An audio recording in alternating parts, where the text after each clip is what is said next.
I thought you'd never come. But I'm right on time. I know. Where are we going? I've got a very special dinner planned. Someplace I've never been, I hope. You're absolutely right. Home, Kirby.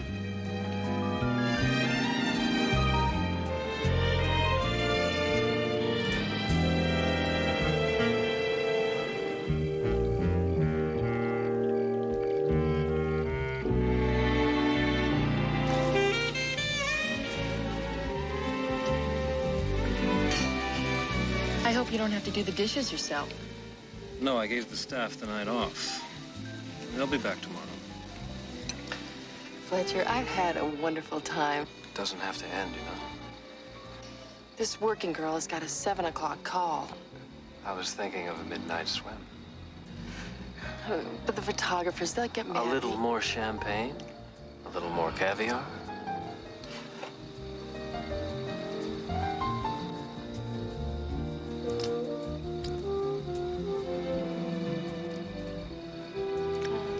I guess his little swim won't hurt.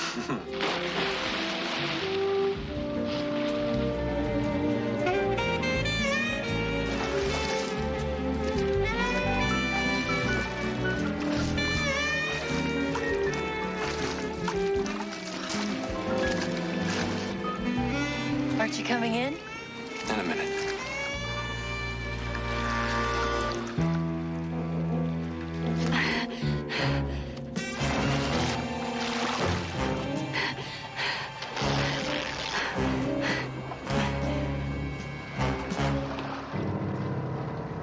Energy, energy. All right. Wake up. That's it. Light it up. This is fashion. That's it. That's it. Did you get any sleep last night? Wouldn't you like to know? Come on, smile. That's it. All right. All right. Wake up. That's it. Light it up. That's it. Yep.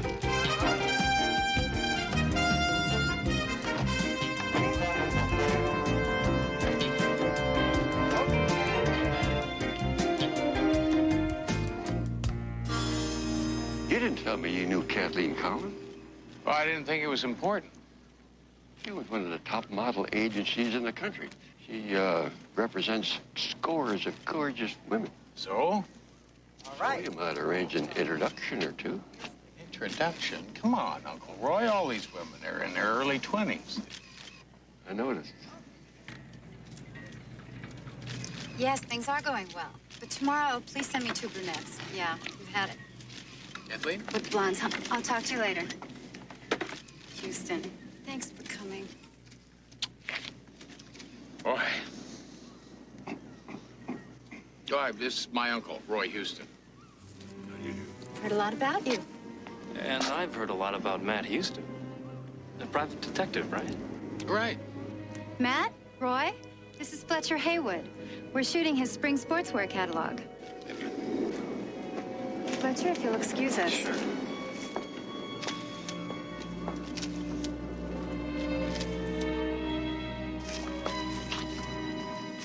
This is Deborah. Deborah Quincy. Matt, I'm worried. You told us that she was a couple hours late for a photo session. Deborah Quincy's never been late for anything in her life. She's the most reliable girl in the agency. Even reliable people have car problems. Car's in the shop. When I stopped by to pick her up this morning, Deborah's roommate told me she never came home from her date last night. The police won't even start looking for her for 24 hours. You know, she is a grown woman. 1 month ago, another one of my most reliable girls didn't show up for a session. The police found her 2 days later, murdered. You think they might be related? I don't know what to think, but I do know I'm scared. Look, we'll need Deborah's address, name of her roommate, and also the name of the dead model. Right away.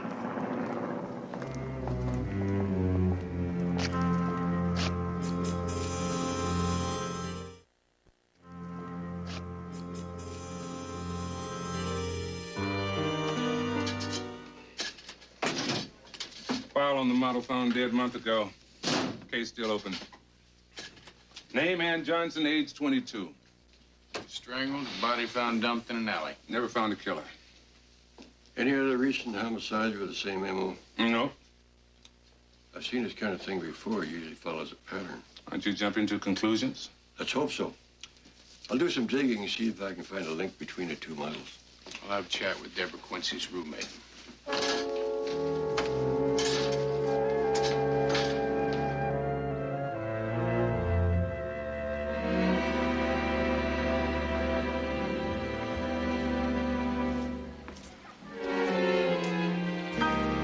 Really stinks, you know? I mean, modeling is such a cutthroat business. Most models will do anything to get a job. I've heard that. Some girls go to a plastic surgeon and get overhauled from top to bottom, if you know what I mean. Me, I never believed in that. I'm into natural things. Look, about Deborah. Well, Deborah was so excited. She was talking about this new guy she met. Like he was John Travolta, Michael Jackson, and Boy George all rolled up into one. This guy have a name? Well, of course he's got a name. Everybody's got a name. But she wouldn't tell me. Big secret, she said. Did she say where he was going to take her? No, not exactly. Maybe one of those shishi Beverly Hills nightclubs. I mean, the guy's gotta be rich. He came and picked her up in a limo. Did you notice the color of the limo? Silver. Or white. Did you get a look at the driver? No, sorry. The limo pulled up, Deborah ran outside and jumped in. It was cute. One of those big old fancy cars. But the steering wheel was on the wrong side. Left. Or right. Amy, thank you very much for all your help. Look, if you happen to hear from her, I would appreciate it if you'd give me a call, huh? By the way, I like your nose just the way it is. You do? How about my chin?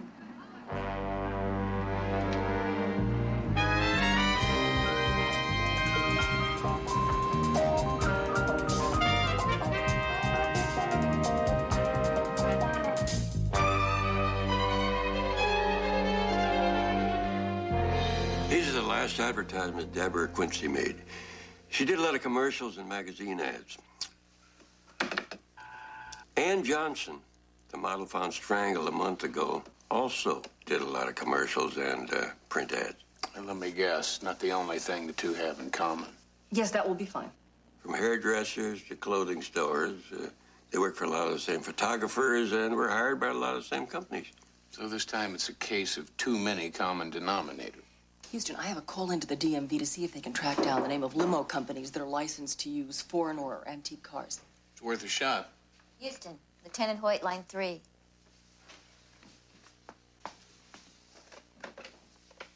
Hello, Hoyt. What do you got? Well, we found Deborah Quincy. I'm afraid she's posing for her last photo session, though. Same MO as the model found a month ago. She's found strangled to death. Body left in an alley. Coroner figures she was killed somewhere between midnight and 2 a.m. Not a single clue.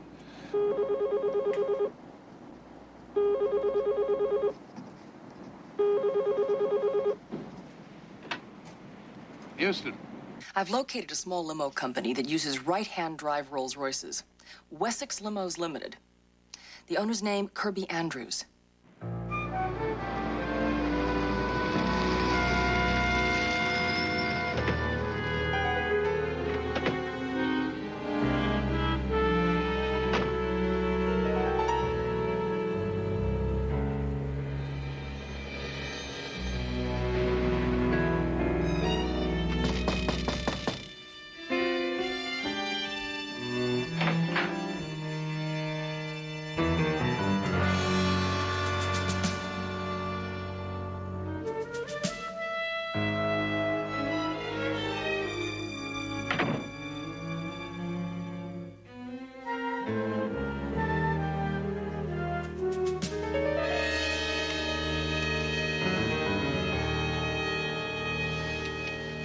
Death toll is now 3. Better call Hoyt. Yeah, in a minute.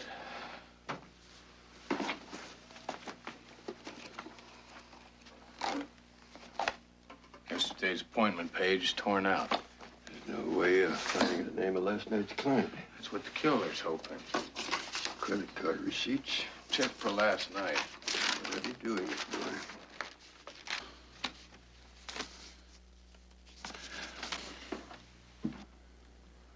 Nope. Last day, the day before yesterday. Must have taken it with him. Very thorough. Let me see those. Well, let's see how thorough, What are you looking for? Carbons. Those are credit card slips, but there are no carbons. And the killer's name would be on the carbon. Here's one dated yesterday. You make it out? Haywood. Fletcher Haywood. Bye, girl. Bye, Joe. This is the address of my beach house and my phone number. So it's a date. Day after tomorrow. Yeah, I can't wait. Now remember, it's our little secret. Mum's the word.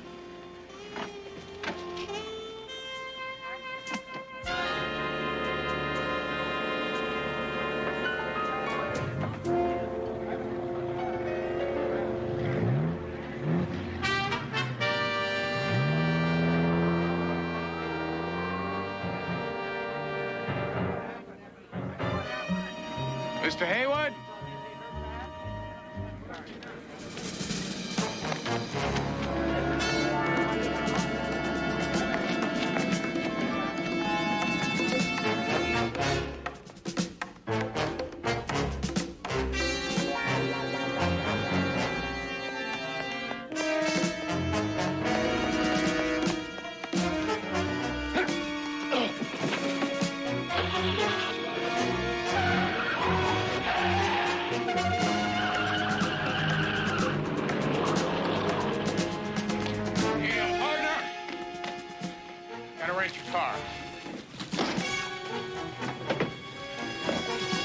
Hell, you just bought her.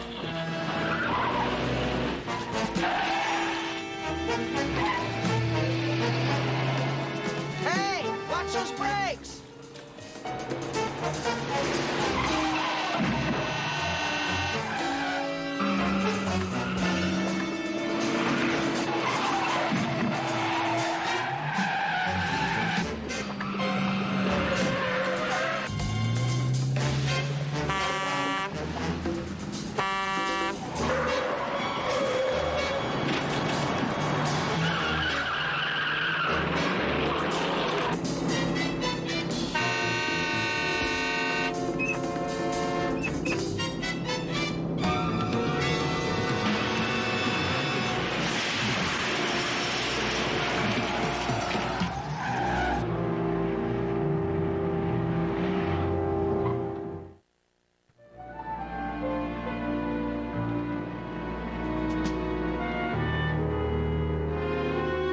Really done it this time, P.I.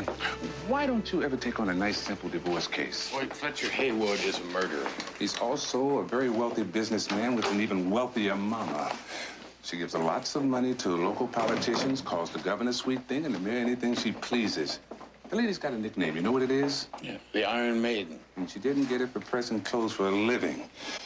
The lady gives a new meaning to the word ruthless. Seems like her father was some kind of gangland kingpin back in the 30s. It's ancient history. Haywood is our man, and we found his charge slip in the dead chauffeur's office. He knew Deborah Quincy, and he also ran away when I tried to talk to him. I know. I've issued an APB. I just hope you're right. I got a lot of explaining to do. I understand you gentlemen would like to talk to my son. And in our people section tonight, State Senator Rawlings held a reception this evening for Mary Haywood and her son, Fletcher. Mary Haywood, an old friend of the senator's, has pledged to support him in his drive for re-election. This tape is from a Sacramento television station. It was broadcast last night, the same night as the reception. The night of the murder. My son was with me all day yesterday. We flew back to L.A. at 7 this morning. So it was physically impossible for me to have murdered that girl. Why'd you run away when I tried to talk to you this afternoon? Well, I didn't recognize you at that distance.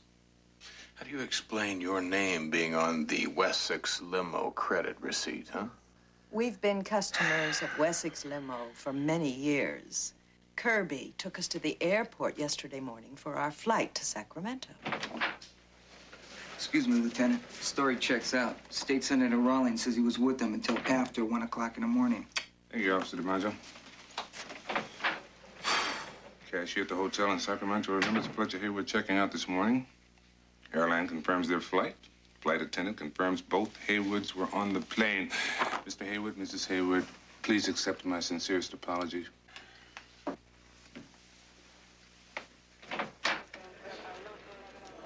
Good evening, gentlemen. Fletcher Haywood is guilty. Can explain that? I can't. Or the eyewitness testimony of the state senator, the cashier, airline flight attendant? I can't.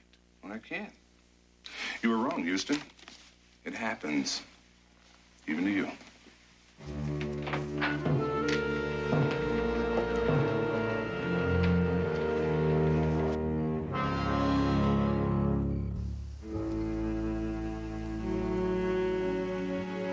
I've sent for Dr. Jacobs in Geneva. I shall leave it up to him to decide whether you can stay here with us or if you must go back. It was an accident, Mother. I tried not to lose control. Sometimes I can't help myself. I know that now. The doctor said you were cured. I thought I could control you here. I won't go back, Mother.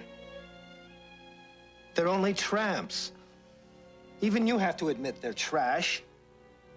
Posing for these pictures wearing practically nothing. Flaunting their bodies for everyone to see. They deserve to die. That will be enough. More than enough.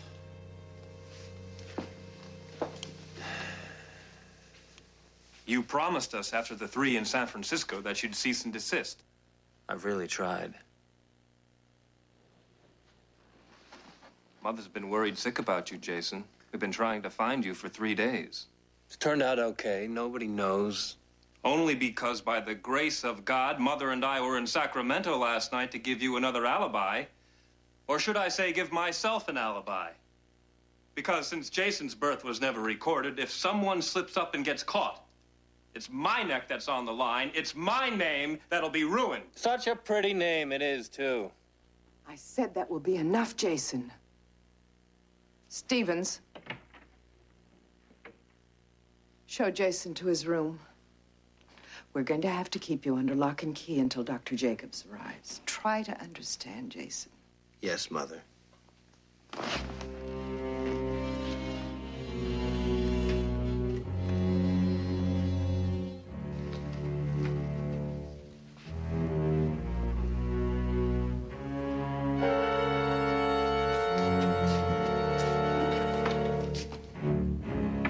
We've got to turn him over to the police before this goes any further. You know I can't have Jason or this family's name dragged through the courts and the press. It's my name that's on the line, Mother. He's my son, and he's your brother, and I want him here with me.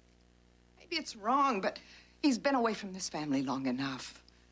Fletcher, we owe him something. It isn't his fault. He was born sick and then denied by his own father when the doctor said he would never be normal. Your father forced me to pretend he'd never been born and then sent him away to that horrible clinic. At least he was under control there, Mother. At least he couldn't hurt anybody. Once Dr. Jacobs arrives, everything will be fine. If he says Jason has to go back, he will. What about Houston?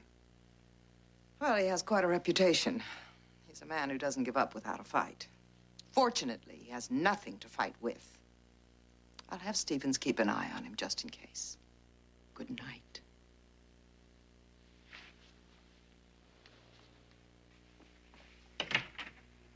Mary Haywood came from a lot of money, but not the old established kind.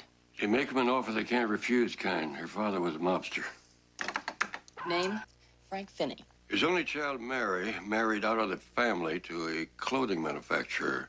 From all reports, it was a good marriage, producing one child, Fletcher. When her husband died, she took over the family business. With a vengeance. The word is she's not above using some of her father's contacts to get her way. Now, this is where it gets interesting. The Haywood corporate headquarters were in San Francisco until 3 years ago when they moved everything to Los Angeles. Something else happened in San Francisco 3 years ago, the CoverGirl murders. I remember that. There were 3 models killed over a 6-week period of time, then it suddenly stopped. The killer was never found. 1 week later, Mary and Fletcher Haywood moved to L.A. Need a plane ticket for first thing in the morning. 6:30 early enough? Also need the name of the cop who was in charge of the CoverGirl investigation. I'm already taking care of it, boy. His name is Tony Gwynn. He was forced to retire after he came up empty on the murders with some background material.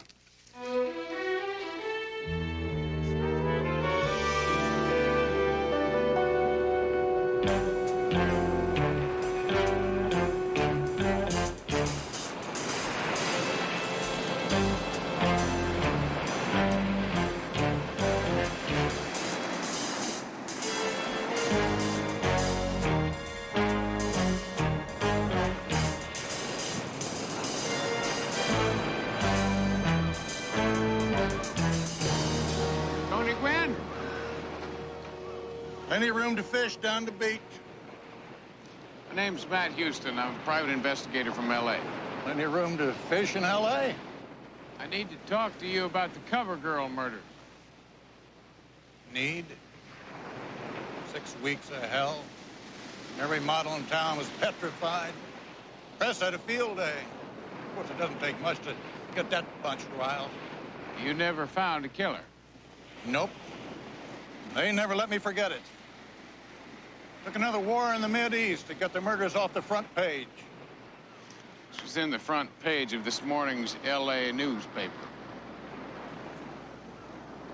Strangled, dumped in an alleyway. Does that sound familiar? Sounds like the CoverGirl murders moved south. I don't know how I can help. Tell me something. Does the name Fletcher Haywood mean anything to you? It means a lot to me. I'm sure he was the killer. Had myself 2 eyewitnesses, and he knew the victims. He had a perfect alibi. That's right, ironclad. There was no way he could have killed those girls. Except I was convinced that he did. Well, I believe that he killed this model in L.A. But once again, he's got the perfect alibi. History is repeating itself. And not if I have anything to say about it. Will you help me?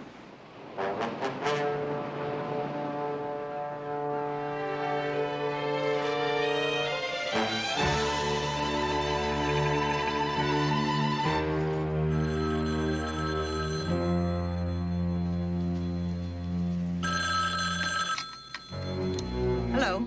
Houston's in San Francisco. He's found Tony Gwynn. Have Mr. Houston killed.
Afternoon, Mrs. Haywood. I don't recall inviting you to my home, Mr. Houston. I thought we should talk. If you came to apologize about the false accusations against my son... Why don't you just drop the act, huh? Act? I don't understand. Well, I think you do. I can also understand the love a mother has for her son, why you're doing everything you can to protect him. But he's a murderer. My son was in Sacramento the night that poor girl... I talked to Tony Gwynn. He was the police officer in charge of the Cover Girl murders in San Francisco. Now, he told me that your son was identified by 2 different people that placed him with the victims on the nights of their murders. Your slander means nothing, Mr. Houston. The records show those witnesses were mistaken. My son had an alibi in both cases. Like he did the night Deborah Quincy was strangled. Coincidence. Say goodbye, Mr. Houston. I don't know how you arranged the alibis, Mrs. Haywood, but your son's a very sick man. How many women has he killed? How many more women will he kill before you realize he needs help? Please turn him in. Turn him in before more innocent people die. I think you better leave. Show our uninvited guest to his car. I'll leave when I'm ready.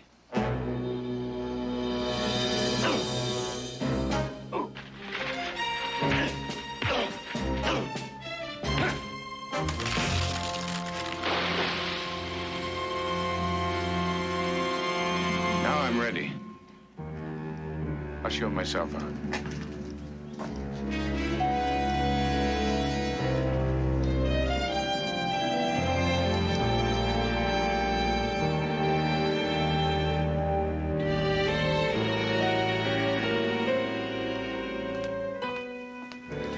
Maybe this will help.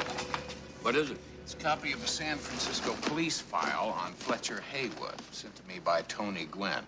It says there that Haywood was booked, but then released because he could prove that he was nowhere near the murders.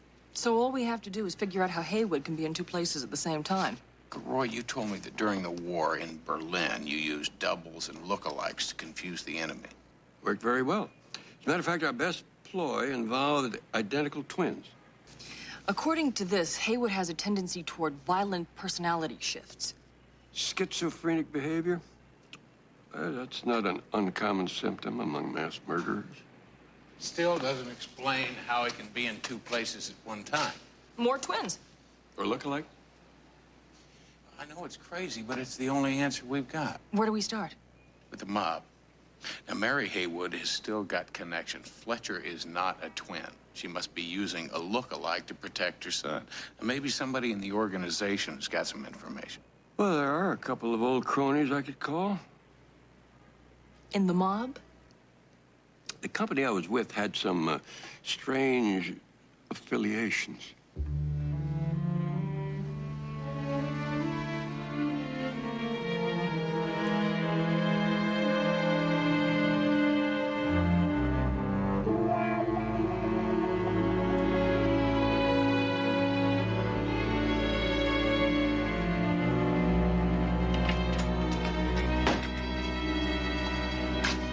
Your lunch, sir.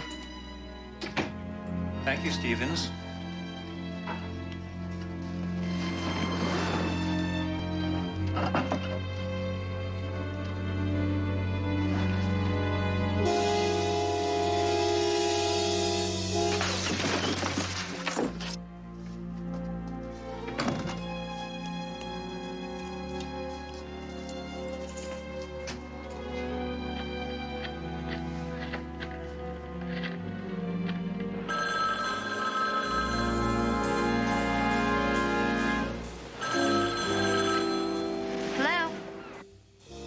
Sunshine. You still got a date? You bet. I've got T-bones and a smooth burger. Oh, careful, girl. You may spoil me. I'm gonna try, Fletcher. I'll see you late this afternoon. About 4. I'll be here. Mother, you don't understand. The point is, Houston is getting too close. He's on to us. We've got to turn Jason over to the authorities. We'll wait for Dr. Jacobs. While I sit and wait to hang for Jason's murders, I don't think so. I will handle it. But it's already gone too far. The subject is closed.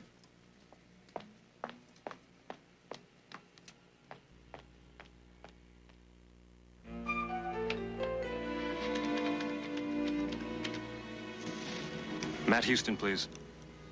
Fletcher Haywood. Houston. Houston. We've got to talk. There's one of my company warehouses at 6th and Ocean. 1 hour.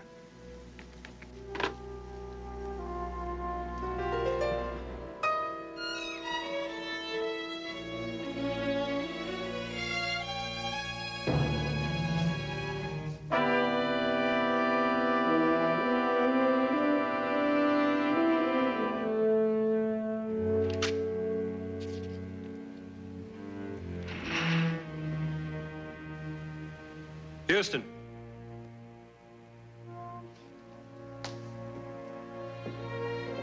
Hello, brother dear. I really am disappointed in you, Fletcher. I thought Mother had instilled the importance of family loyalty in you. You're sick, Jason. You need help. Maybe. But I'm having so much fun. What are you going to do? Me? I'm not going to do anything.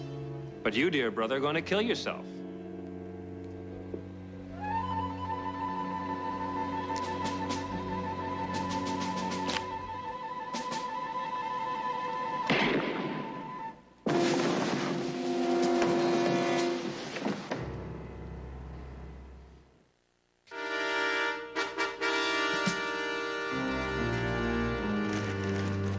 Well, it's all here. Haywood confessed to killing those models. Said it was only a matter of time until you proved that he was a killer, so he killed himself. I don't get it. The man calls me on the phone, says he wants to see me, and then he commits suicide. It doesn't make sense. Neither did killing all those women. Oh, what about his ironclad alibis? Houston, you have been trying to convince me for 3 days that Haywood was the killer. Well, now I'm convinced. Well, it still doesn't make sense. All I know is I have a body and a suicide note. As far as I'm concerned, the cover girl killer is dead. Come on. Whoop. Are you getting hungry? Not for food. Why don't we eat a little later?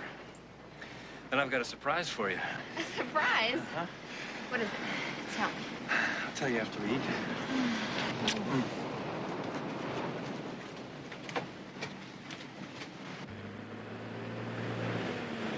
It doesn't add up. Man doesn't arrange a meeting and then kill himself. I mean, why'd he call me? Why'd he arrange the meeting in the first place? We need less questions, more answers. Houston's a name, answers the game.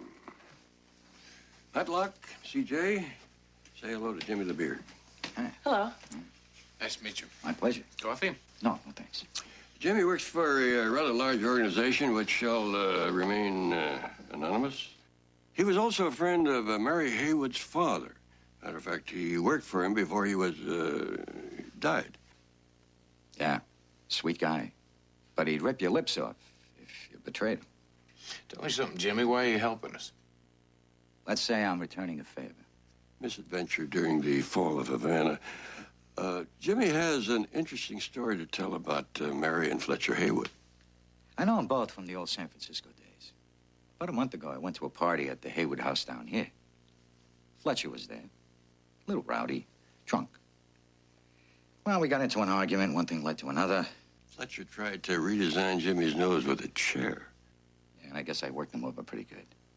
Black eye, cut lip, all that. I felt badly about it, him being drunk and all. Next day, Jimmy dropped by Haywood Place to apologize. Yeah, I couldn't believe my eyes when Fletcher answered the door. I mean, there wasn't a mark on his face, and it was like two different guys. Now, how in the world would you explain that?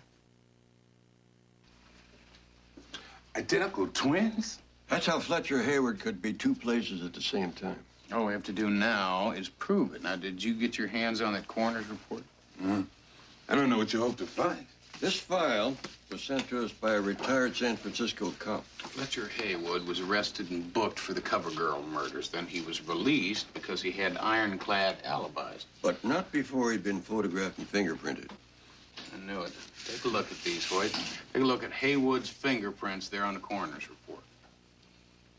Now take a look at San Francisco. They're different. The Fletcher Haywood arrested in San Francisco is not the same Fletcher Haywood lying in the morgue. Which means we still have a killer running loose.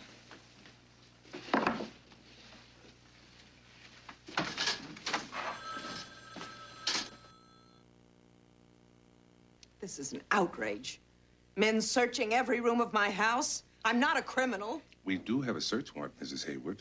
The governor will hear about this. You can be sure of that. There will be disciplinary action. You can be sure. Better look at this. Excuse me, Mrs. Hayward.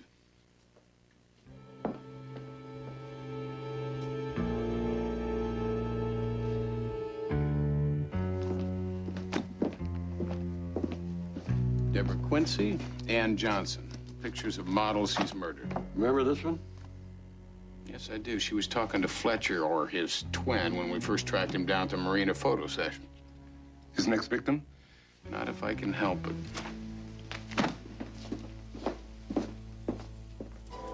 Yes, I have it right here. Julie's address is 85 Beach Drive, phone 555-3027. Thank you, Kathleen.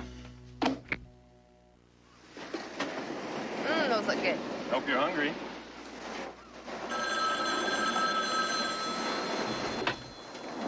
Hello? Hey, Julie, my name's Matt. You promised me there'd be no interruptions, remember? And I'm a girl who always keeps her promises.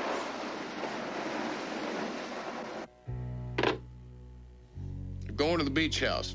I'll radio in and be right behind you. Oh, I'm so full.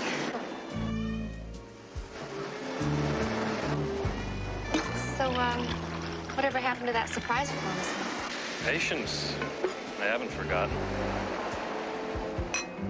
I'll get to it in a minute.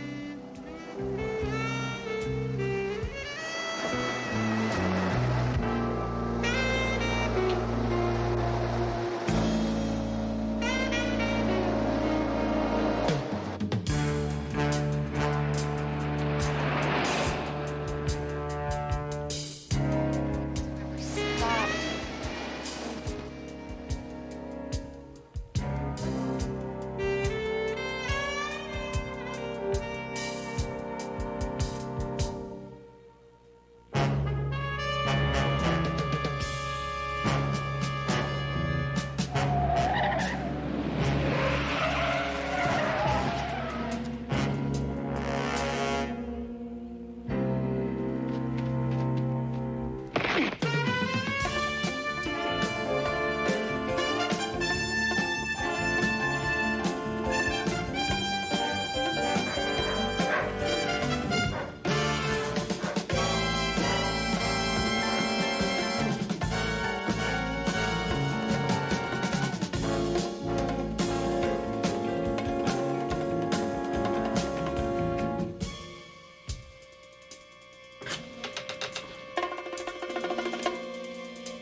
How do I look?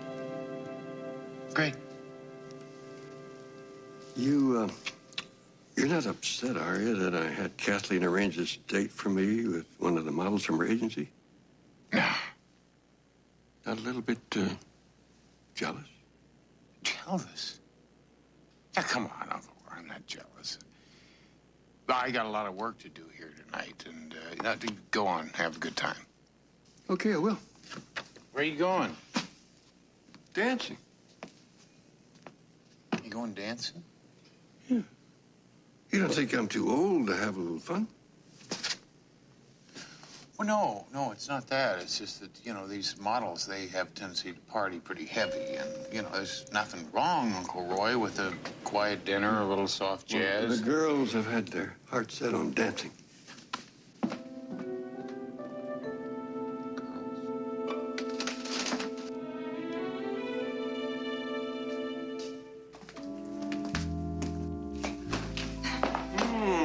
Bonsoir, mademoiselle. Hello, Roy. Enchanté. Well, shall we? Uncle Roy. Oh, Matlock, I want you to meet Beverly Roberts Hello, Matlock. and her daughter Monica. Well, it's a shame that you've got your heart set on working tonight, but... Yeah, Uncle Roy, I mean, it's work. I could probably, you know, put it off. No. I wouldn't think of being the party to keep you from business. So, don't wait up for us.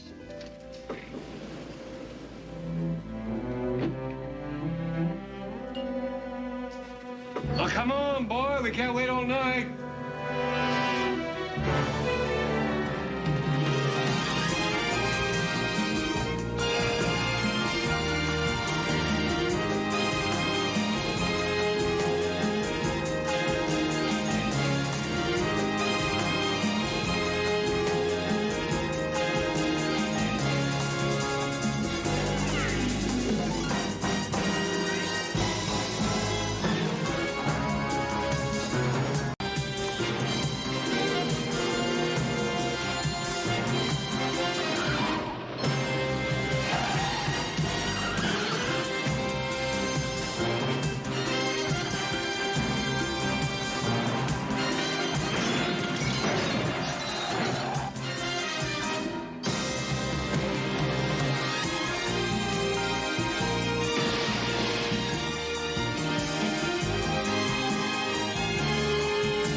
Good shot. I think you chased him into the ravine. Shall we go on after him? No. We'll head to the upper ridge. He'll come to us, like they always do. Right, sir.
Right there in the brush. Good eye, Ian.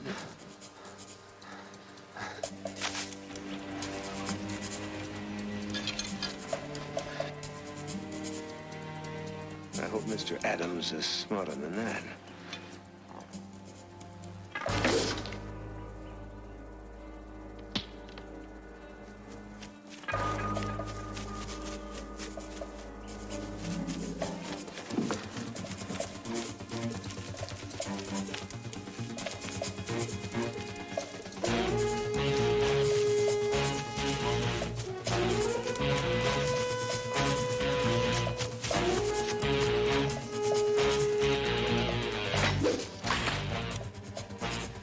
He's not only fast, he's lucky.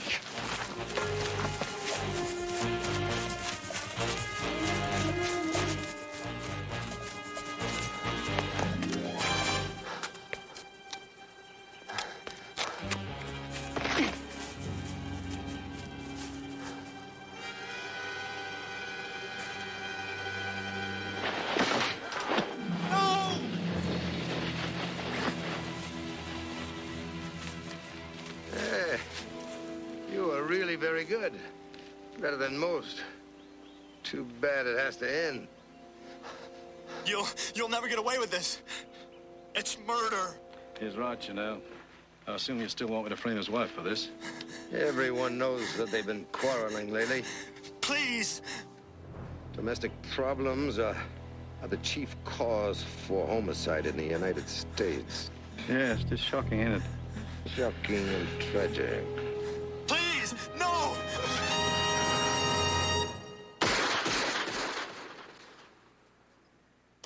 Nice backhand. Well, I'm just getting warmed up. For what? Well, I thought maybe we'd work a little. I see you've got a court reserved for us.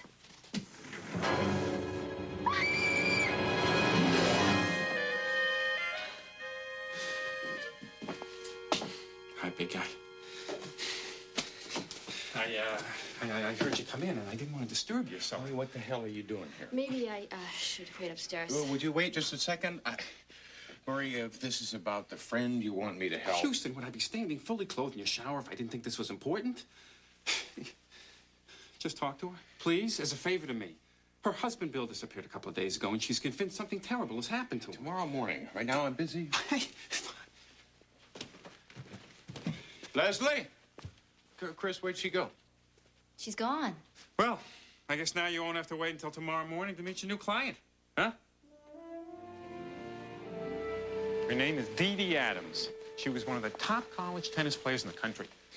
Far cry from center court. Knee problems forced her to quit. Now she's a business manager for pro athletes. Husband's her big billing, William Adams. He's also a tennis player. I recognize the name. They met in college. Dee Dee's been managing his career ever since. Got him into the pro circuit, paid his bills for the tour, pushed him into the right circles. He won a couple of important tournaments recently. It looked like things were just starting to break for them. A couple of days ago, he disappeared. Murray, if this turns out to be one of those cases of who's been sleeping with who... Oh, no. No way. This one's got foul play written all over it. Trust me. I understand the deal. I'm not just Bill's wife, I'm also his agent. I know we agreed Bill would be in the tournament, but have you ever tried playing on a pulled hamstring? Well, you should try it sometime.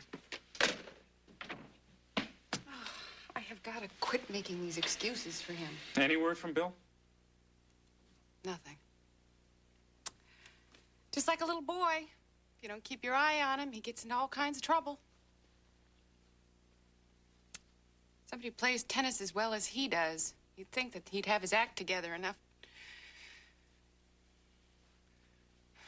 Murray, where is he? Everything is going to be all right. Dee Dee, I brought my friend. I'm sorry. The detective. Houston, right? Right. Nice to meet you. Okay, have you spoken to the police about this? Oh, yes. I've filled out all the forms. Name, age, description, last seen at. But do you know how many missing persons they're looking for at any given time? Desk sergeant handed me a file 3 inches thick. Dee Dee, I'm going to have to ask you a question. Are you sure that your husband didn't leave by choice? Absolutely not. The police asked me that same question. What is this? Everyone thinks he ran out on me.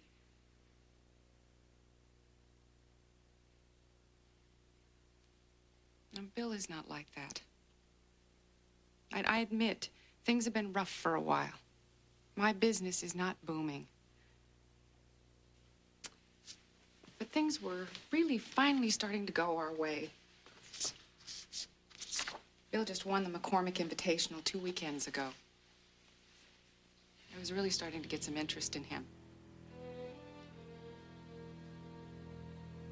Will you help me? Well, I can't promise anything. I know. All right. We're going to need to keep this photograph. Yeah, I'll do some checking around tomorrow. And Houston is going to need a list of anyone Murray. Huh? Oh, gotcha.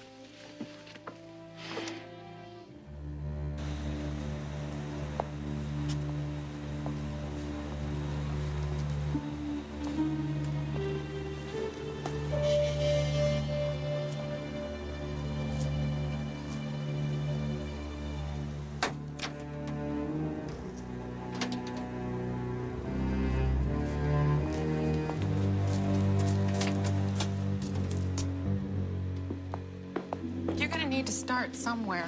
I would suggest Bill's club, the Cliffwood Country Club. He works out there almost every day, or at least he used to. We don't know for sure that anything's happened to him.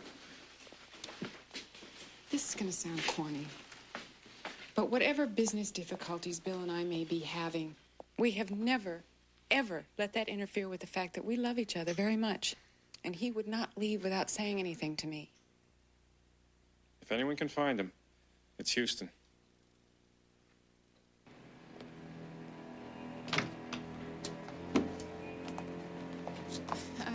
We haven't talked about how much this will cost. I'm not exactly flush right now. Well, let's just find him first, huh? Don't worry about it. You gonna be all right? Yeah, I think so. Thank you. Murray, thank you. Hey, that man! That's my car!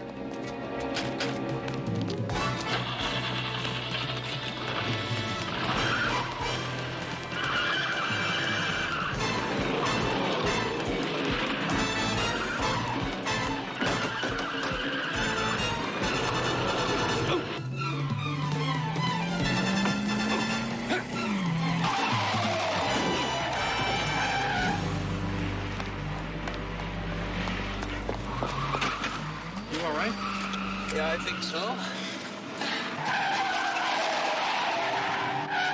Some people ought to have their licenses taken away.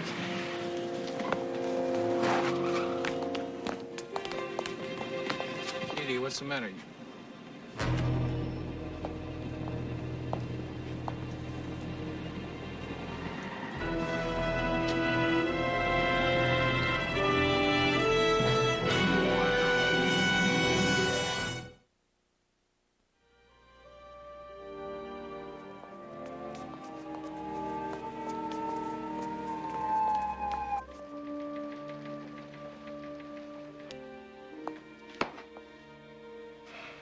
We've been up all night, Mrs. Adams.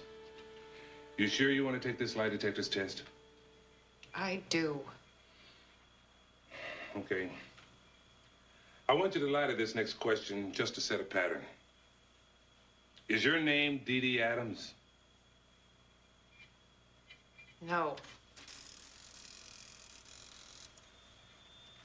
Did you lie to that question? Yes.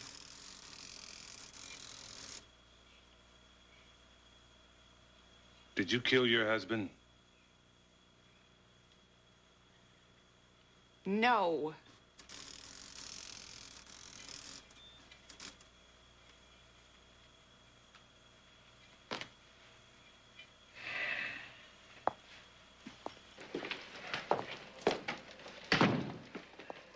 Oi!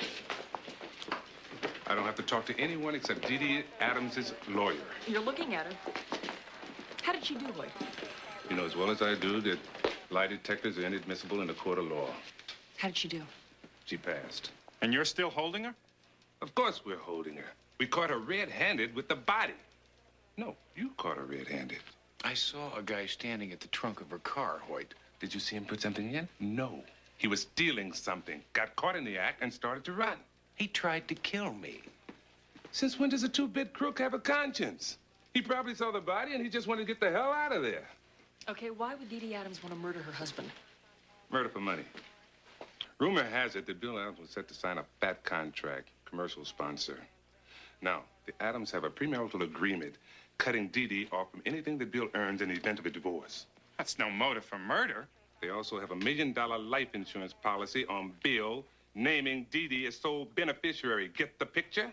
Yeah, all except the part where she's carrying her dead husband's body around in her trunk. She probably never had time to ditch it. Now, let's face it, Houston. I have the motive. I found the murder weapon in the trunk of her car, and I have got a body. I don't believe it for a minute.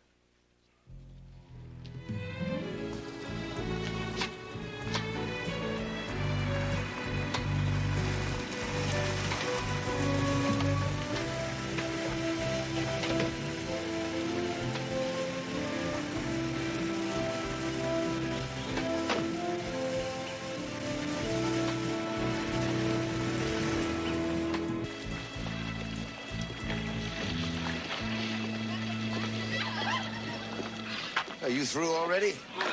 Swim 100 laps already. I'm just making sure that my gold medalist is staying in shape. Never fitter, Mr. McCormick. Now, you haven't forgotten about brunch tomorrow. No, looking forward to it. It should be very interesting. Very interesting. Yeah.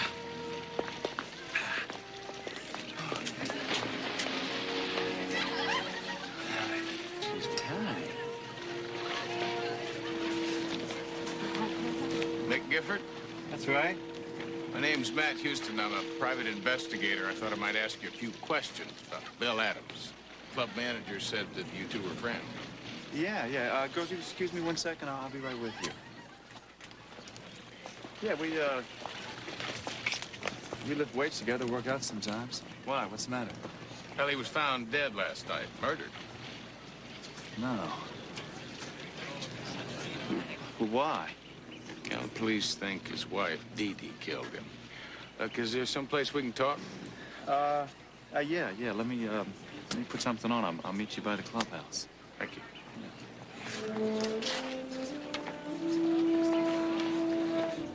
Guess I'm not surprised they suspect Dee Dee. Are they having problems? Marcus Allen played football. Marital problems? Marital problems caused by business problems. Bill thought Dee Dee was holding him back. He told you that. And he didn't have to. One day he came out here all jazzed up about this mega-dollar sponsorship deal he was getting ready to sign. A couple days later, I asked him about it. He just shrugged the whole thing off. He said Dee Dee was dubious. I could tell he was burned up about it. He really wanted that contract. Whatever happened to the good old win-one for the Gipper, huh? Hey, man, our careers are short. Oh, before we hit 30. You gotta cash in when you can, any way you can. Trying to do the same thing. That's your gold mine? Alistair McCormick. He's a sporting goods manufacturer. Now that I've won a couple of gold medals, it's just a matter of putting ink to one of his contracts and letting the money flow in. Is McCormick, isn't he the one who sponsored the last tennis tournament that Bill Adams won? That's right. He sponsors a lot of things. So it seems. Yeah. Wouldn't happen to know if he was the one that was trying to sign Bill. Bill wouldn't talk about it. He was afraid to jinx the deal. Afraid of bringing bad luck.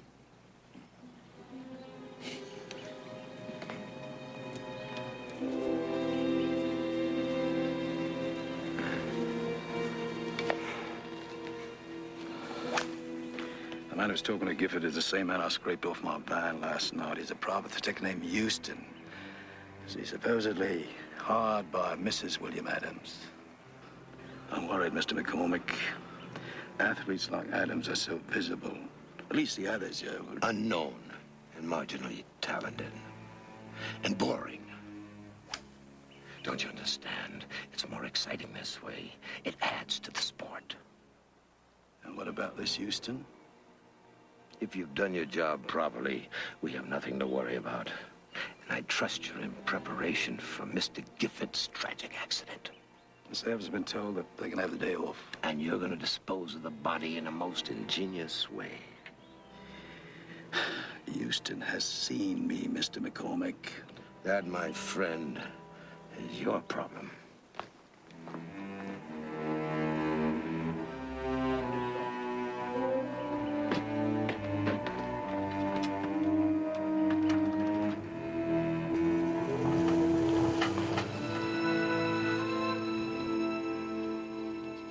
The whole thing is so stupid, really.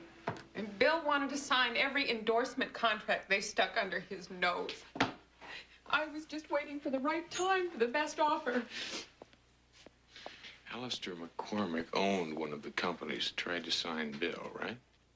Yes. That is the crux of the entire argument. McCormick made Bill some token offer that was nowhere near the ones I'd already turned down. But Bill was so impatient. He wanted instant stardom, instant fame. Houston, what are you getting at? I'm not sure. It just seems like every time I turn around, McCormick's name pops up. I've got Uncle Roy working with Baby on it right now. You should see if you can postpone the arraignment. I thought that Uncle Roy had been working for the last couple of nights on something for some old friends of the company. He has been. Can't be any more tired than the rest of us.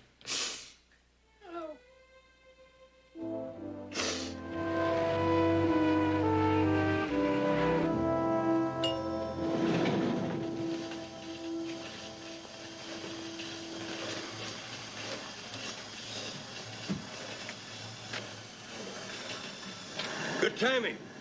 Just got my pulse away, too. That's 121 faster than mine. Have you got anything for me? Well, you're not going to like it. Baby must be as tuckered as you look. Oh. Belched up only the essentials on McCormick. Strictly PR stuff. Alistair McCormick, son of a wealthy banking family, disinherited at the age of 17, made his own fortune by the age of 25, then he dropped out of sight. Resurfaced 3 years later, picked up where he left off. Now he owns the largest sporting goods empire in the world. All of which tells us zip. Fortunately, I was with Roy when your call came in. I decided to put the old reliable human mind to work, and I accounted for those 3 mysterious years. His first stop, Africa. For a while, he was the toast of the safari circuit, and then he disappeared without explanation again, and turned into a soldier of fortune for several questionable and revolutionary causes. Searching for the ultimate thrill, always coming up short. Well, maybe not anymore. Who's this other fellow in the picture with him? A guy named Ian Woodruff. He and McCormick met in Zimbabwe. Woodruff's worked for him ever since. Why? Because he's the same man that I saw breaking into Dee Dee Adams' trunk. You better get a hold of Hoyt and let him in on this. Might be enough to get Dee Dee off. In the morning, I think I'll take a little drive out to the McCormick place. See what kind of game he's hunting these days.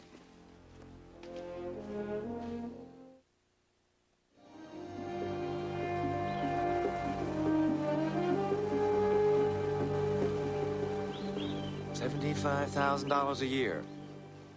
That's a lot of money just to endorse some swimming trunks. Nonsense. You're a champion in your field. And I appreciate a good competitor. That's because I'm a good competitor. Yeah, in the business world. That carries over into my other interests. For instance, hunting. Have you ever been? No, can't say that I have. Exhilarating sport. It's man against nature. The trouble is, after a while, it gets to be routine, boring. So it wasn't too many days ago that I decided to seek out a new form of prey. Intelligent, highly competitive. Like you. Yeah.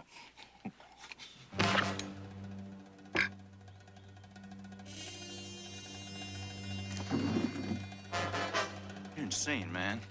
You can't get away with this. Oh, yes, I can, Mr. Gifford. You see, unfortunately for you, your house is being burglarized at this very moment. And you'll be walking in on this trigger-happy felon. A tragic end to a very bright career. You wouldn't, man. Let's talk about this, all right? The hunt begins in 5 minutes, Mr. Gifford. I'd get moving if I were you.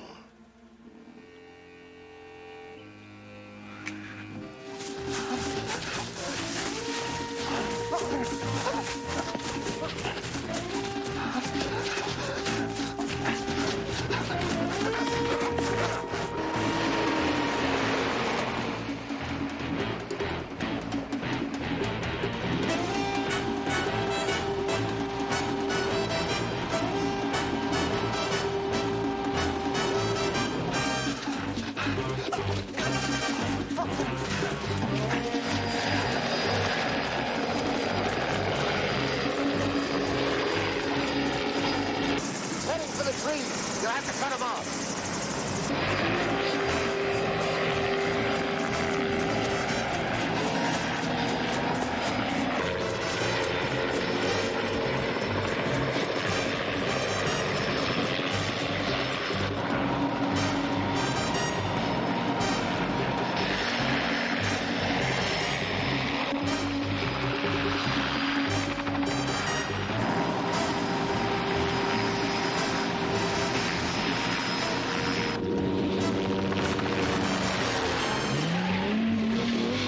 Ah, the persistent private eye.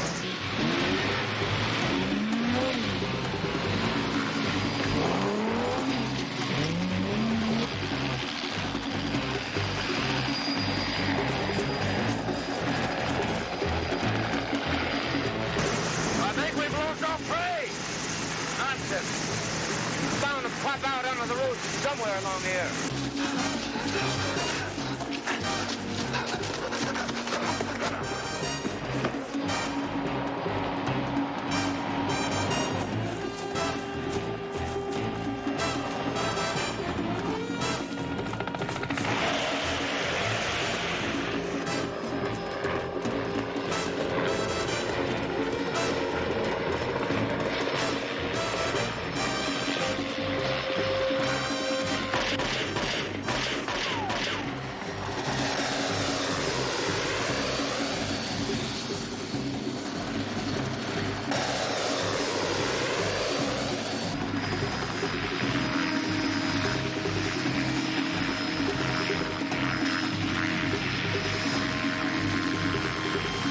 Now from Mr. Houston.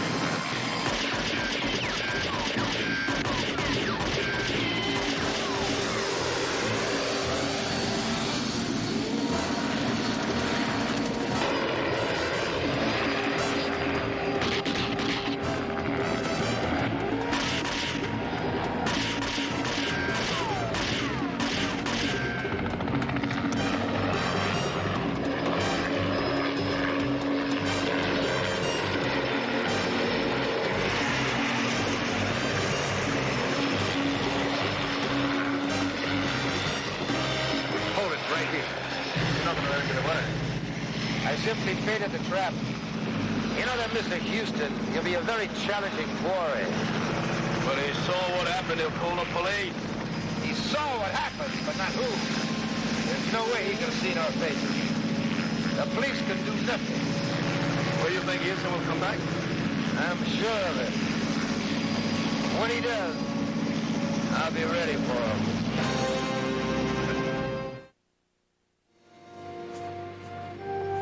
I saw Mick Gifford shot down in cold blood. And I saw Gifford's body in his own apartment. The place had been cleaned out. TV, stereo, everything. Homicide said he must have surprised the thief on his way out, and the thief gave him a bullet in the back as a going-away present.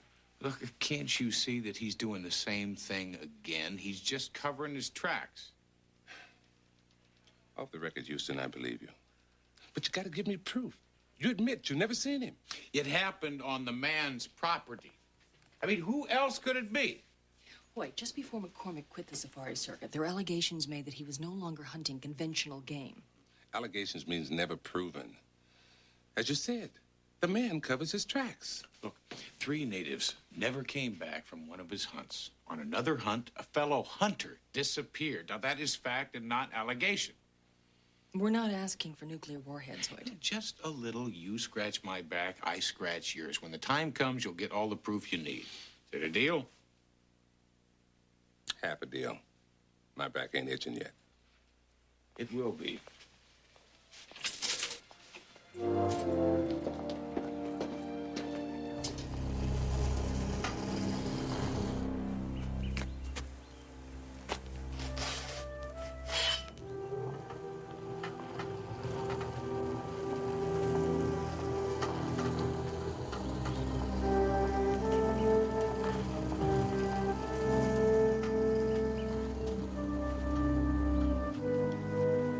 That'll cost you a stroke. Mr. Houston, isn't it? Haven't you got anything better to do than to find rule violators of the PGA? Well, I promise not to tell. See, I'm looking for a killer, one with an extreme dislike for athletes. Ah, you're referring to that tennis star. What's his name? Adams. He was the first. Mick Gifford was the second. You remember him. He was going to endorse some of your products. Heard about him on the radio. Tragic. We live in violent times. Murderous. Hurling accusations, Mr. Houston? Is that why the tennis star's wife hired you? To put the blame on someone else other than her? The police have released her. She hired me to find the killer. I believe I have. Yeah, good for you.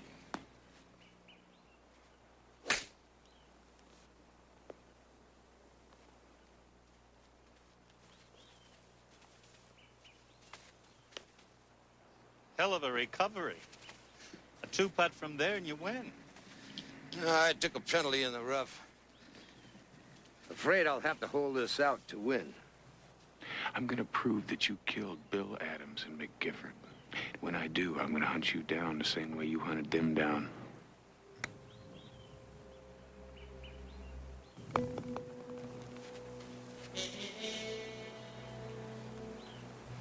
As misguided as you are, I like your style, Mr. Houston. I've got a few intimate friends that are stopping by at 6 for cocktails. Dinner jackets requested. I'd like for you to be there. Maybe I can convince you that you're on the wrong track.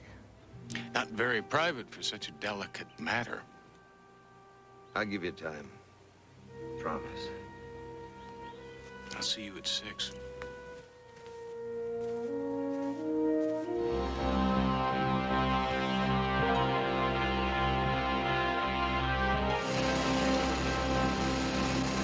The rain in Spain falls mainly on the plain. How do you guys read me now? Loud and clear. But I'm going to hate myself in the morning for this. No, in the morning you are going to present to your superiors a tape upon which Alistair McCormick will have confessed to the murders of Bill Adams and Mick Gifford. He'll be their star detective. Not if McCormick becomes a triple murderer while I'm sitting here in my car. Oh, you worry too much. You'd worry if I didn't. Watch your P's and Q's, Matlock. Make sure the host doesn't try to serve you for hors d'oeuvres. So, what happened to all your intimate friends? Well, it appears that I have my signals crossed. They won't be here until tomorrow. At least it gives us time to discuss that delicate subject which you insist on pursuing. Namely, accusing me of murder. Shall we begin with a parry or a thrust? It's not a game. Life is a game, Mr. Houston. A game with very few winners like you and like me. I don't believe we're in the same league. No, perhaps not. I have a greater passion for power. The ability to be able to give and to take. As in human life? Taking of a human life is the ultimate assertion of power. Sounds to me a lot more like cold-blooded murder. Darwin calls it survival of the fittest. This man's a raving lunatic. If that keeps him talking, we got all we need to prove it. Fittest being superior athletes that you lure up here by telling them that they can endorse your products? Apparently, you're not going to be satisfied until I admit to having stalked and killed Mr. Adams and Mr. Gifford. Now, are you? That's for my ears only.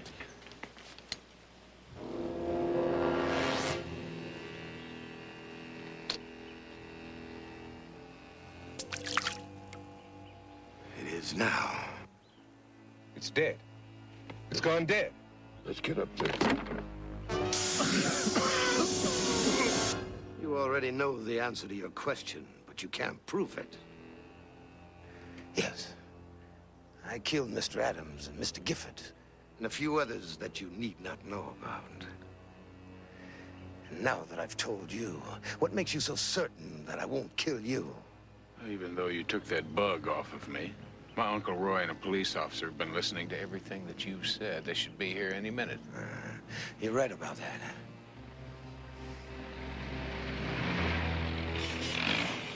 As you can see, I've already dealt with that.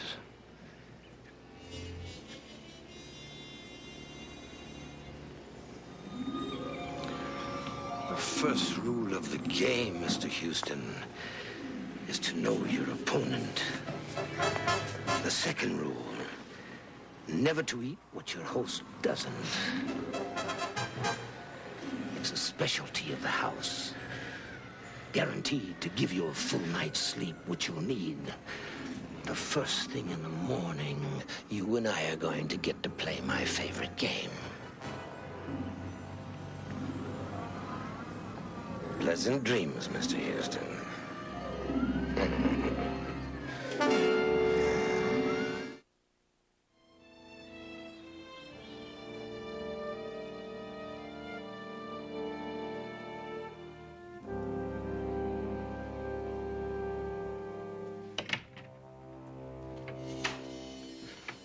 All right, rise and shine. I suggest you put these clothes on.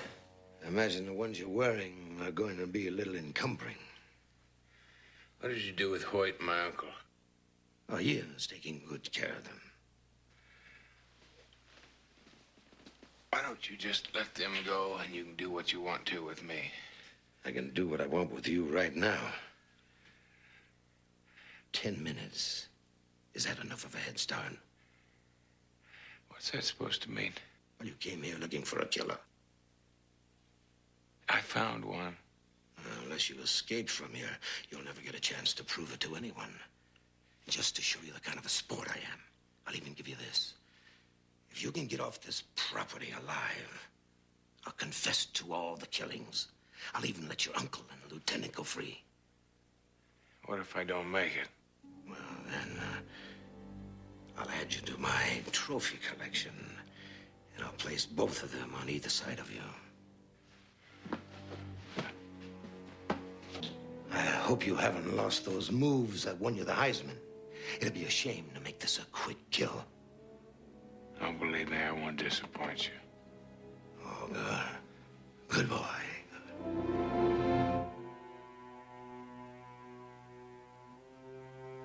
My head feels like it's in a vice. It's a kind of a knockout gas, Michael. We used it on some Peruvian anarchists back in the 60s. Has the same effect.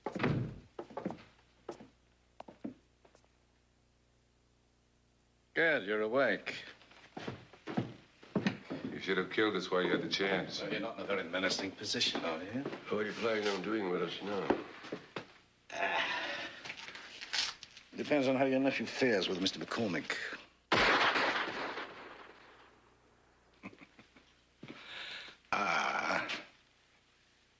It seems the hunt has just begun.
making it too easy for me, Houston?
Touche, Mr. Houston.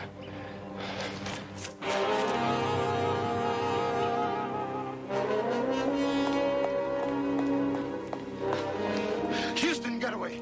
We have to leave. What about the others in the cellar? I'm afraid there's no sporting chance for them. You better pack.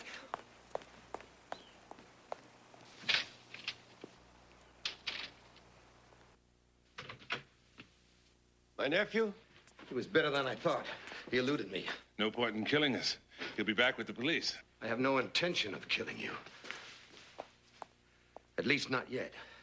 You two will be my insurance to get out of the country. Too late.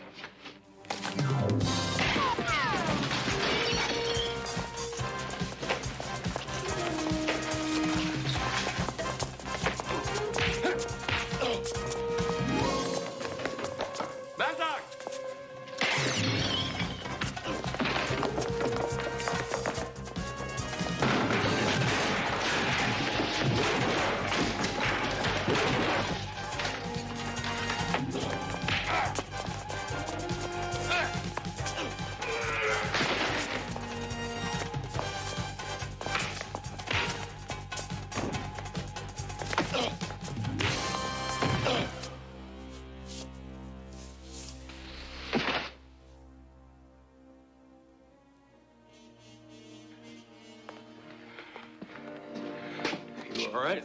Sure. How about you? Well, I think I'll make it. Thanks, Houston.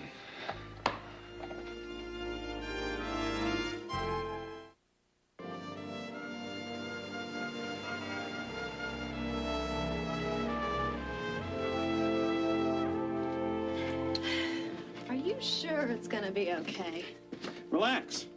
Houston won't mind. The man is always saying to me, Murray, what's mine is yours. Oh, that's awfully big of him. Hey, he's a big-hearted guy. Okay. You get the towels. I'll test the water.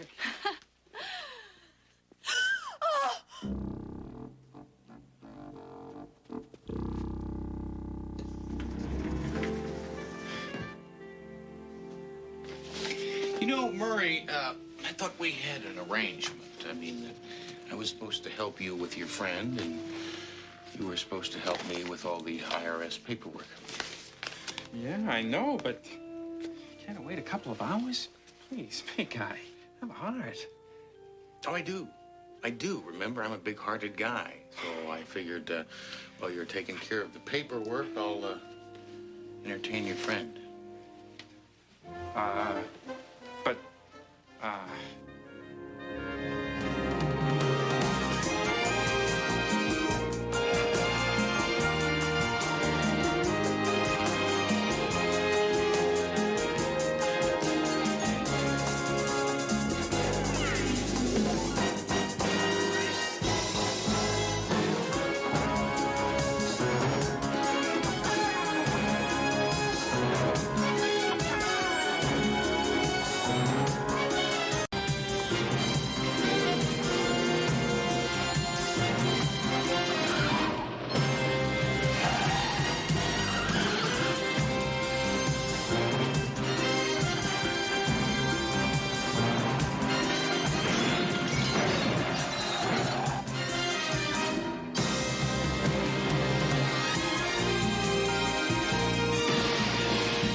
I feel like a kid when I wear my kibbies.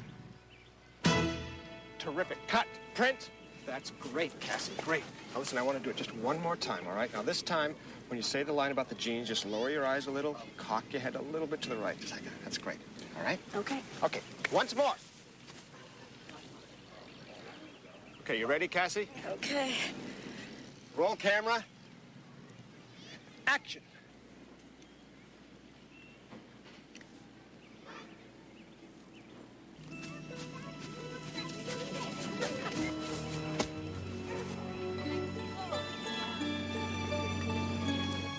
Cassie, what are you doing? Johnny? Johnny! Cassie? Hey, Cassie!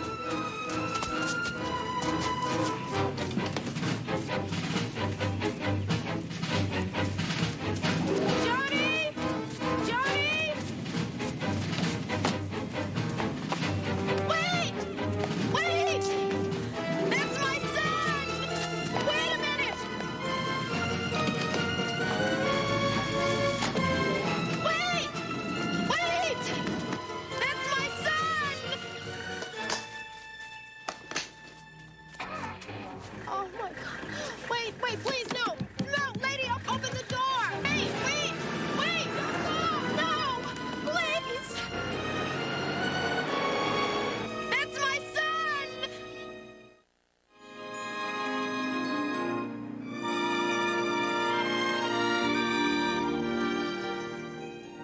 A year ago, my son was kidnapped. It happened in New York. That's where I live. There was no ransom note, nothing. He was just gone.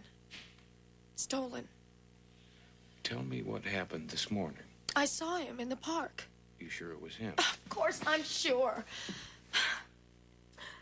I dream about him every night. In New York, a part of me is always looking for him, but I never expected to see Johnny here.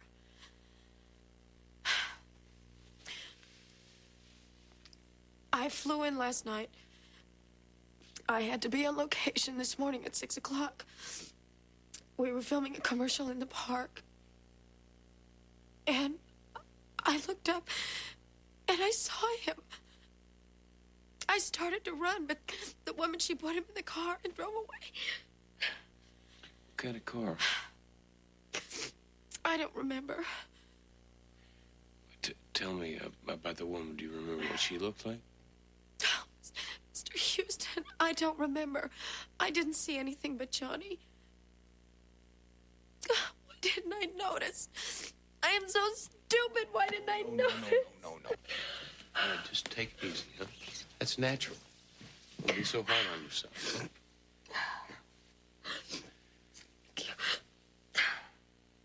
I'm sorry. I don't cry like this all the time. This last year has been a nightmare.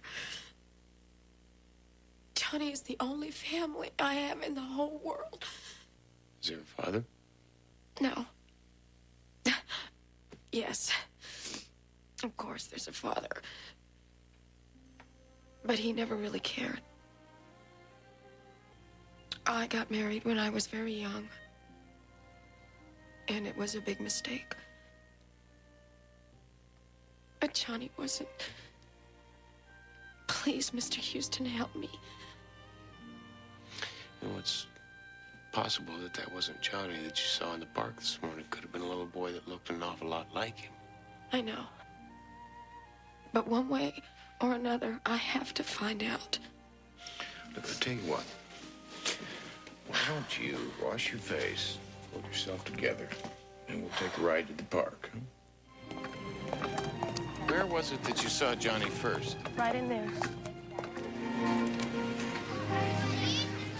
Excuse me.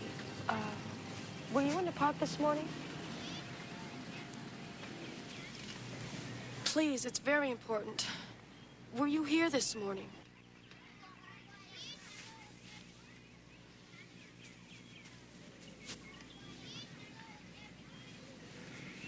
Parque es bonito.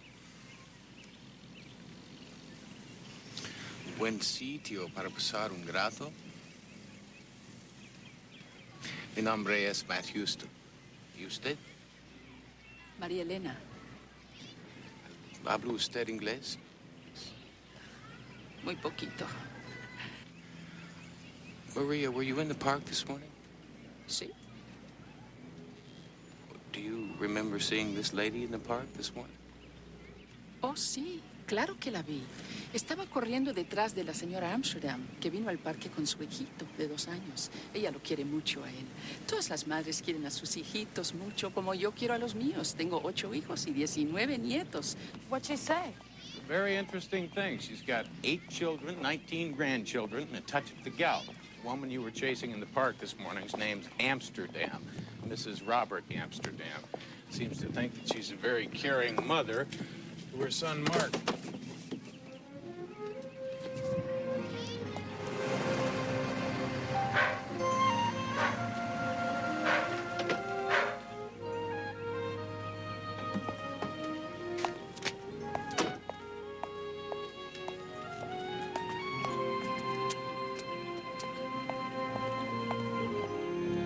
Hi, honey, I'm home.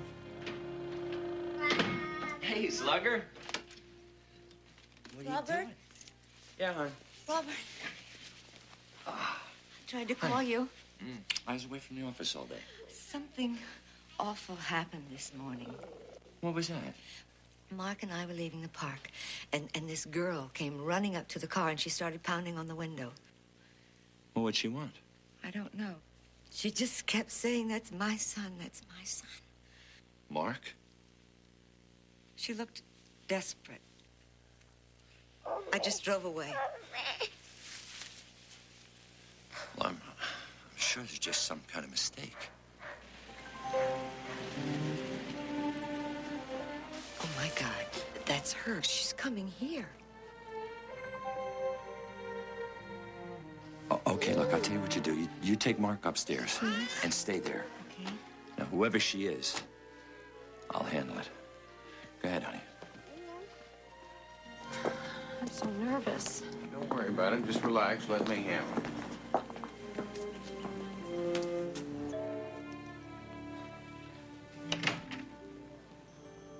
Mr. Amsterdam, my name's Matt Houston. I'm a private investigator. This is my client, Cassie Stanley. I wondered if we might talk to you for a moment. What about? Well, it might be nothing, but we're trying to identify somebody that my client saw in the park this morning. Thought maybe you could help us. Believe me, it'll only take a minute. All right, please, come on in. Thank you. Just go right inside.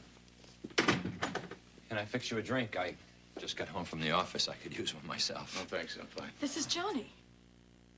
Oh, no, that's my son, Mark. Cassie, let me handle this. This is Johnny. I know it. Where is he? My son is with my wife. Look, I don't understand what's going on here. This boy is not your son. Well, that's quite an accusation, young lady. I hope you have something to back it up. It's what she thinks she saw, Mr. Amsterdam. Now, this morning in the park, Cassie saw your wife and your son. The boy looks an awful lot like her own son that was kidnapped a year ago. Kidnapped? Mr. Houston, I have a birth certificate. I've got photos from the hospital. I mean, not that I have to prove anything.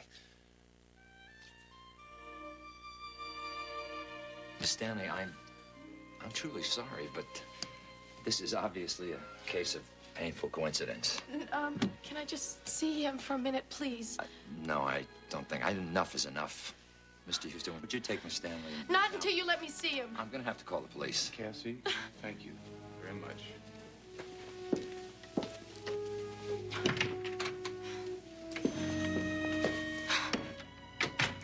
Listen, I don't Cassie, care what... let me handle it. It's gonna be fine. Come on.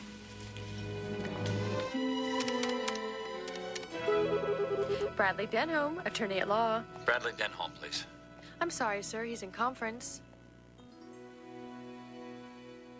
She's so beautiful, Mr. Denham. She's perfect. Well, that's Jennifer. I think I've given you most of the information. Terribly sad, of course. Parents killed in a car crash. Grandmother in ill health. And incidentally, she's as anxious to conclude these arrangements as you are. I told you, no calls, Tina. If you want to sign this agreement, then we can get started. Paperwork on the adoption should be finished tomorrow, in which case you can be on the plane home the next day with your new daughter. Mr. Denholm? Not now, Tina. And sign on the bottom there by the X.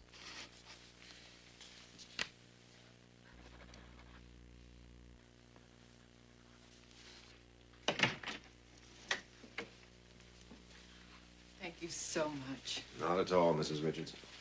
I consider it an honor to play some small part in creating new lives for these poor, unfortunate children. Thank you. Bye-bye. You're a real humanitarian, Bradley. I'm glad you can appreciate that fact, Jake. Go on in. I'll be with the two of you in just a minute.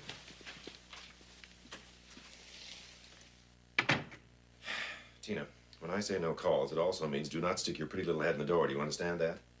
I'm sorry, but Robert Amsterdam's on the phone. He seems awfully upset. He said it was urgent. He's been waiting all this time. I'll take it in my office. Camera work's getting pretty good, huh? Good enough to make the sale.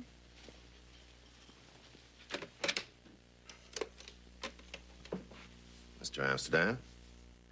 Denholm? Listen, I just had a girl and a private investigator named Matt Houston barge into my house. She claims to be the mother of my child. Now, I want to know what the hell's going on here. Mr. Amsterdam, that's impossible. As I told you when you adopted Mark, his mother was killed in a car crash. Then who is this woman and why does she claim to be the mother of my child? I mean, I'm upset. My wife is upset.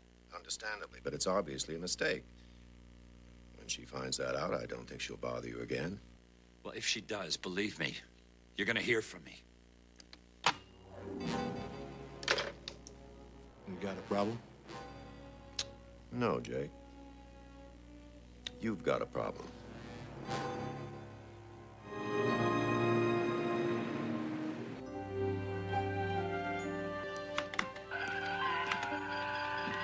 Not bad.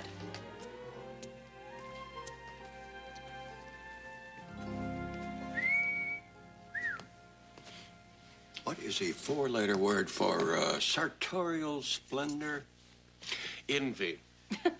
What's the matter, Uncle Roy? Can't stand the competition? On the contrary, I'm happy to see that I'm finally having some influence on you. Well, you won't mind if I borrow this then, huh? Well, what's the occasion? Well, I'm gonna take Cassie out for a nice, quiet dinner. Did you come up with anything? Yes. The Amsterdams were easy. They're society page regulars. He's a stockbroker. She's been involved with charities, mostly for children. They're respectable, well-liked people.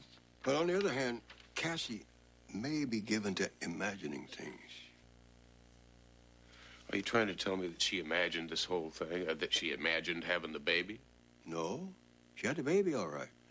New York Doctors Hospital, August 28, 1982, and he was kidnapped July 2nd, 1983. Houston, since then, she's been to the police and claims that she has seen her son on 17 different occasions. At first, the police ran down every lead, and then after a while, they just stopped listening. I don't see how you can help her, Matlock. I can take her to dinner. I can listen.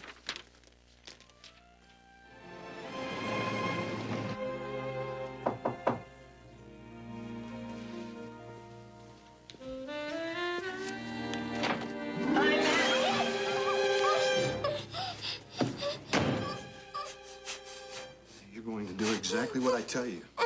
You understand? Because if you don't, little brat's gonna be dead tomorrow. Understand? All right. Now, don't make a sound. Not a sound. I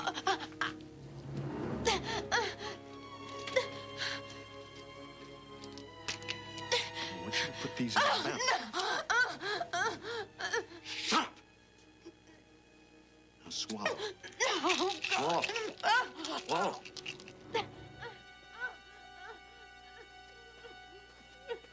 Nobody's gonna care some flaky little actress OD'd.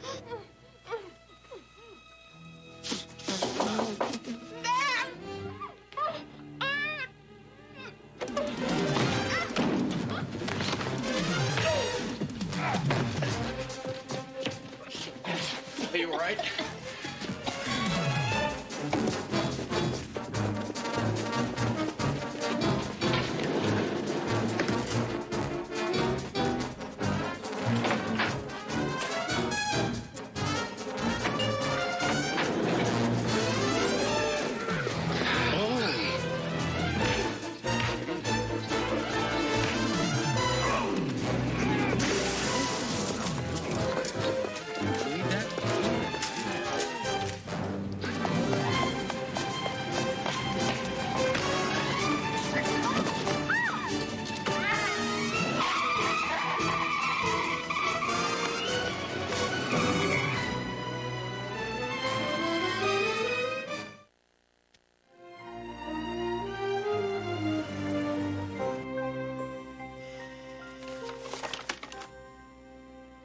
If he's in here, I can't find him. Well, he might not have a record. Or you might not have gotten that good a look at him. Wait, I didn't imagine this. I'm not saying you did. I'm just saying that we don't have that much to go on.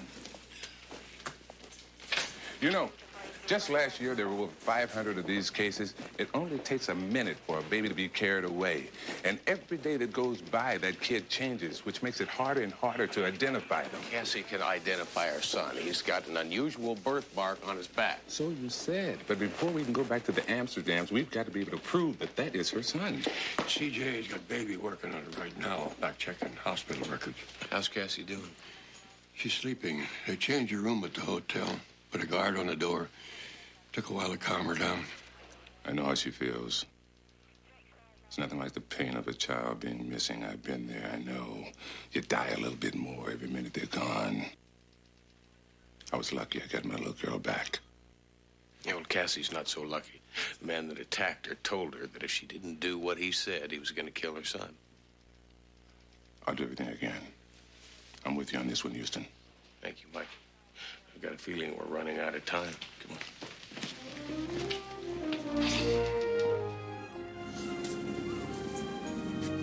Right? It's so peaceful out here. How you feeling? I'm not sure. Last night seems like a bad dream, but I guess that's just wishful thinking. Because this morning I woke up and I had a dull pain in my heart. You know, that's natural. You've been through an awful lot. You're a very kind man. I know that sounds silly, but it's true. You know, last night when that man was trying to shove those pills down my throat, I tried it once. Right after Johnny was kidnapped. I took a bunch of pills. See, I thought it was my fault. If I'd only watched him. It was not your fault. Afterwards, I knew I couldn't live with that guilt. I had to be there for Johnny If. When he comes back, huh? Yes. When. Thank you.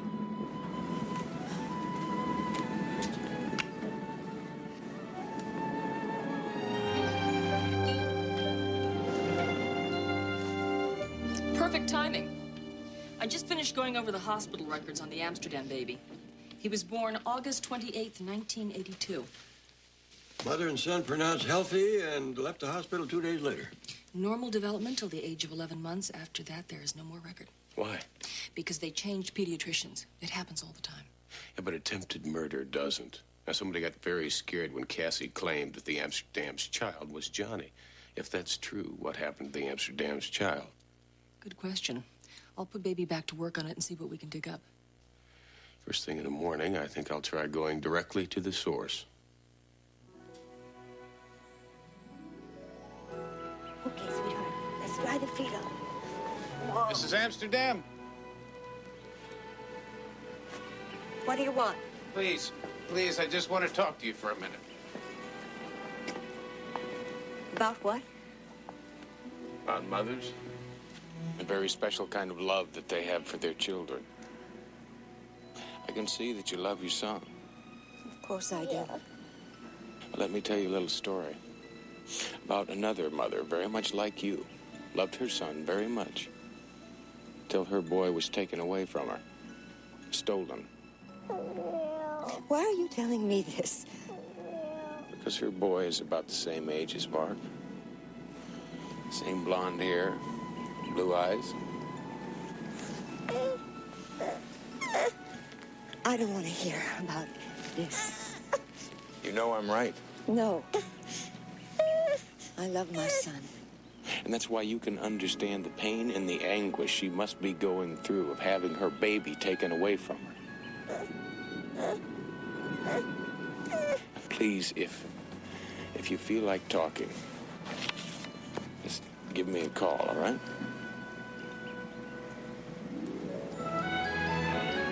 You can help me stop it so it doesn't happen again, so other mothers don't have to go through the same thing that Cassie's going through and what you're going through.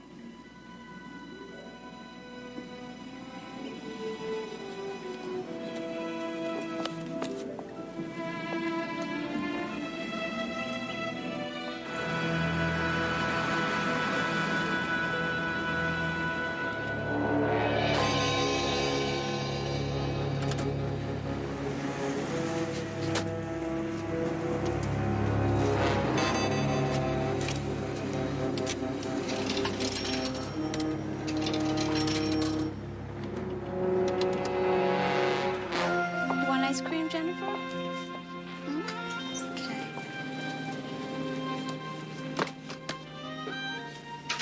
Okay. Now let's see what else we need. Oh, yeah, soup.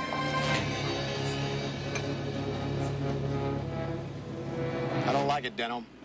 What's not to like? This South American couple is willing to pay any amount of money for a nice little boy. And their contact is coming tomorrow. This whole thing is about to blow up in our faces. Yes, thanks to the job you neglected to finish on the Stanley girl last night. Well, it wasn't my fault. Everything was going fine until that P.I. Houston showed up. And saw you, which is all the more reason to get the Amsterdam boy. We ship him south tomorrow. Houston has nothing to work with, and we get out of town with enough money to live the rest of our lives. The Amsterdams are going to scream their head off. Not if they can't. Now, you take care of it, Jake.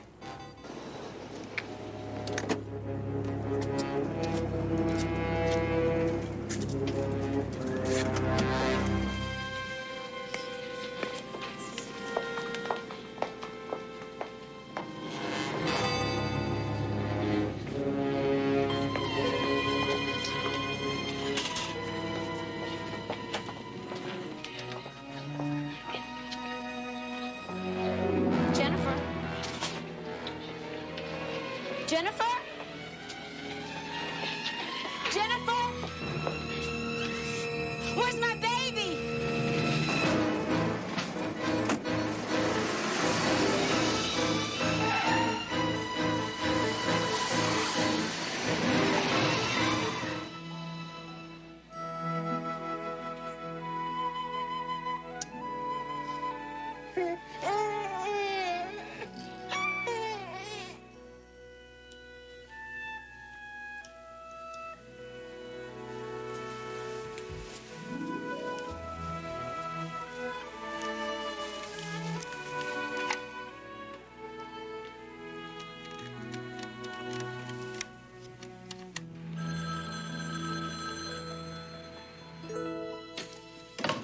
Houston Investigations. Matt Houston, please. This is Sheila Amsterdam calling.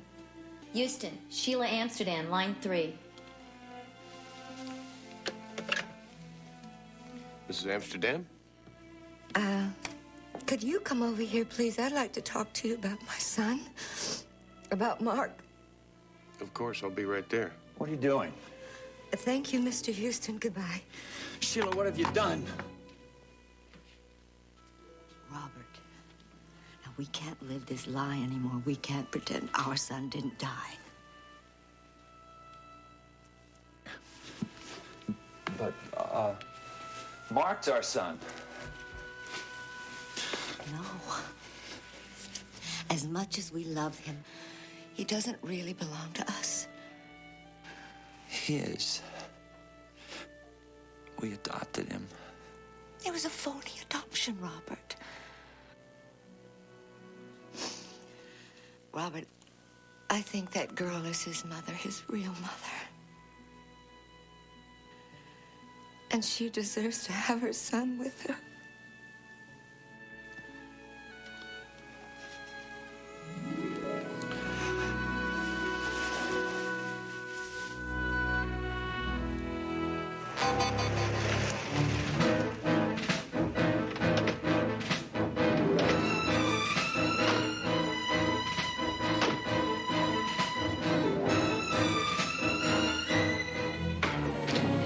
What's going on? What are you doing? Don't be a hero. Got the baby? Listen, kid.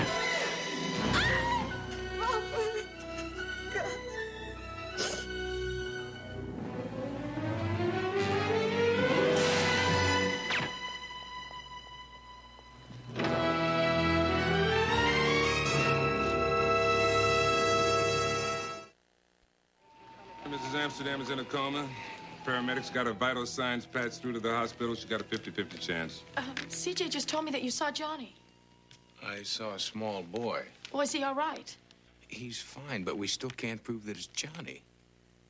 Now, the hospital records show that the Amsterdams had a baby boy. They also show that he died of crib death at 11 months.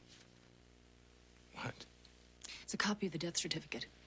I did some checking, Houston, and found that filed under Sheila Amsterdam's maiden name.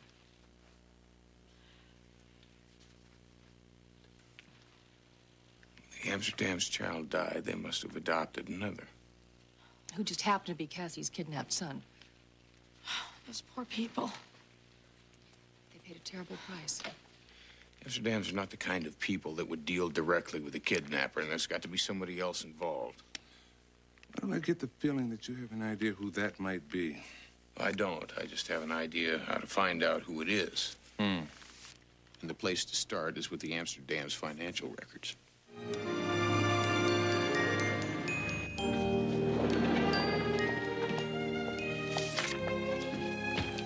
Found it. Found what? Name of Amsterdam CPA.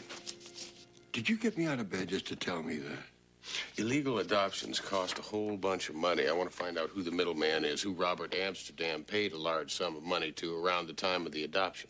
Logical. But it seems to me that kind of information would be confidential. Logical. I'll change. Something dark would be appropriate. Logical.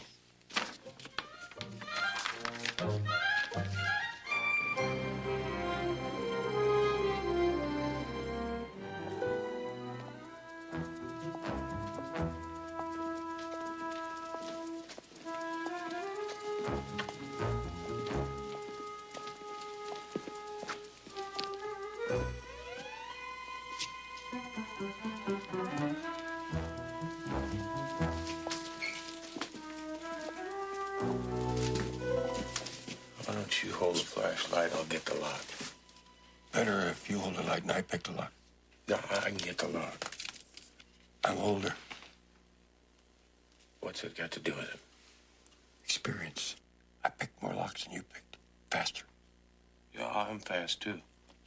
If you're so fast, how come we're not in there yet?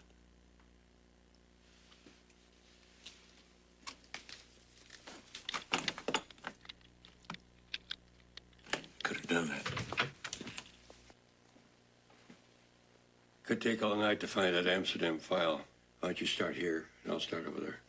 I'll start down here with the A's. As in Amsterdam. I could have done that.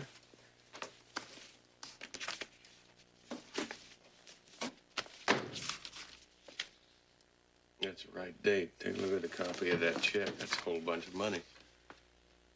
Payable to Bradley Denholm, attorney at law.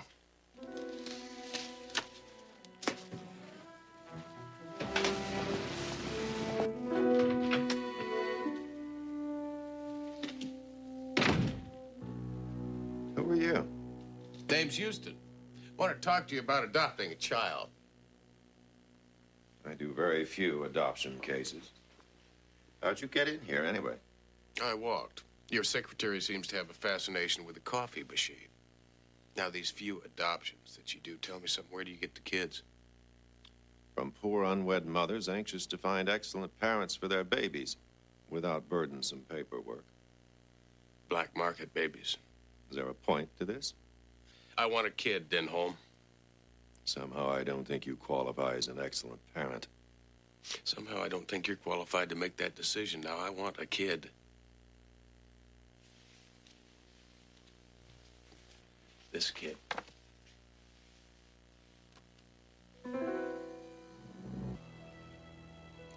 I've never seen him before. Oh, not only have you seen him, you stole him from his natural mother. Then you arranged the adoption by the Amsterdams. I've got the records to prove it. I also happen to know that you ordered them killed. I may not be able to prove that, but you'd be surprised what you'll confess to by the time I get finished with you. Get out. In a minute. Just as long as you understand our deal. Now, you get me that boy within 24 hours, and I'll leave you alone. If you don't, you're a dead man.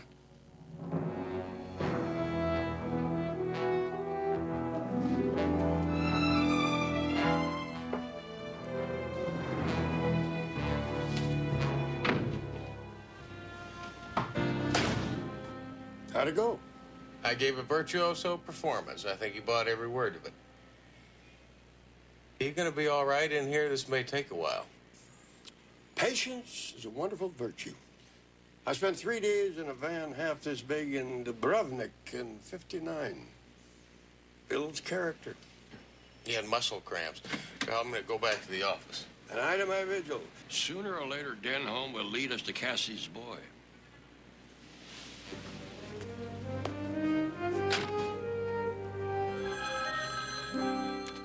Houston, line 2.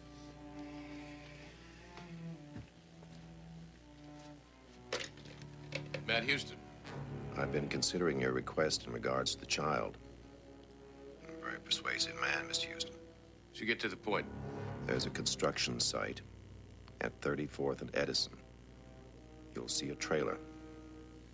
Meet me in 20 minutes and come alone or you won't get the child. I'll be there.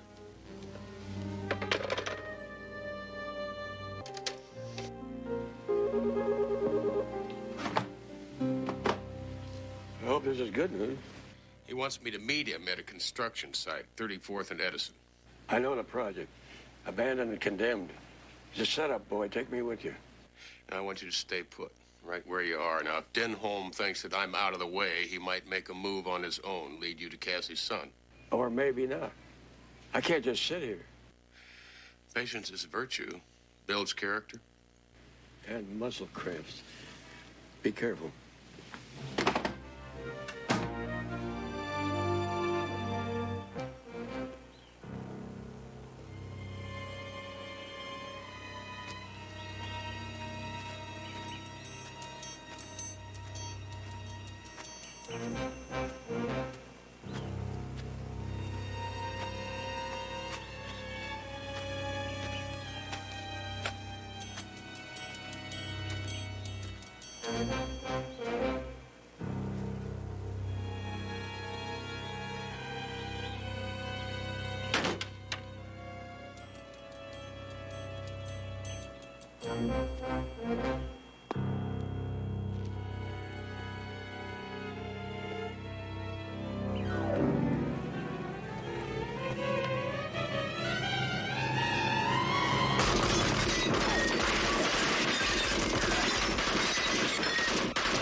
Mr. Denholm, Jake's on the line. Houston's dead. Good. You'll meet me at the house on the canal as soon as you can. Be in Venice in half an hour. Then you can take me with you?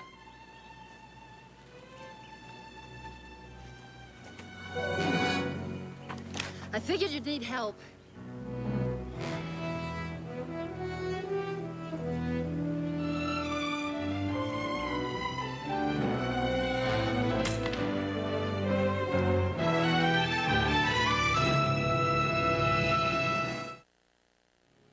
I can handle it from here.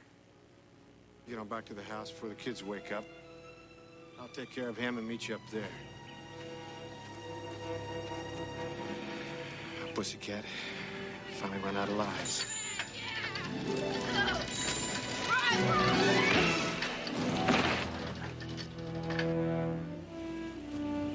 Thanks, kids. Believe you just saved my life.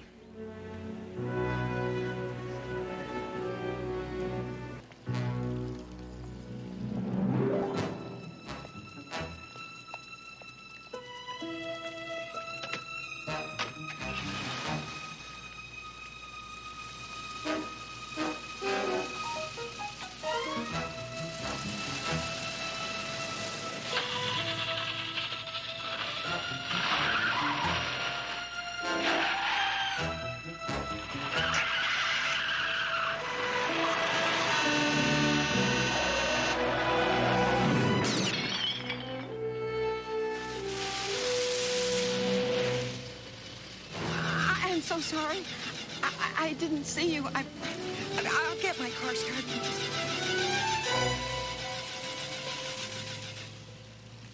Are you sure you're all right, Houston? I'm fine. The bullet just grazed me. All right. Hold on a second. Uncle Roy? Bad news. I lost Denholm. Tell Matt. Roy, why don't you tell him yourself? He's on the other line. I'll patch you through. What do you mean lost him? How? Same way I lost Karpov in Prague, December of '51. Tell me about it later, Uncle Roy. Now, I've convinced Denholm's henchmen to give me the address of the house where they're holding Cassie's boy. It's 232 Sandy Beach Road, Venice. I'm on my way. What'd you do with the henchman? He's in good hands.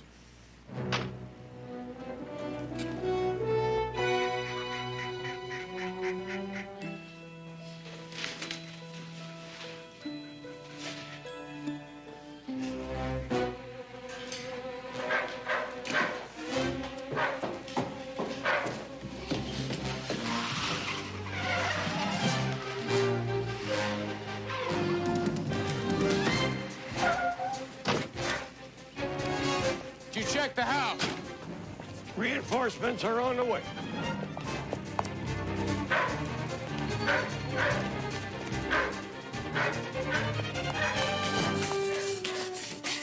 The kids are fine. We didn't touch them. See for yourself.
Landing gear up. Over there.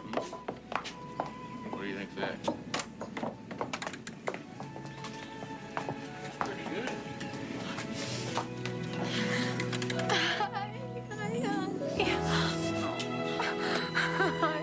I don't know how I'm ever going to be able to thank you enough. Or repay you.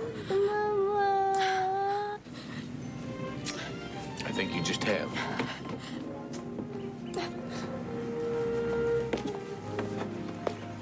I'm glad to see this turned out better than my run-in with Karpov in Prague. Speaking of which, I think it's about time you explained to me how a seasoned professional, I mean a man like yourself, could possibly let the man you're tailing get away from you before he ever got out of the parking lot. Don't start with me, Matlock. Hoyt tells me you were rescued by a trio of 10-year-olds on bicycles. Well, I had the situation under control. So did I. Besides, there were at least 12.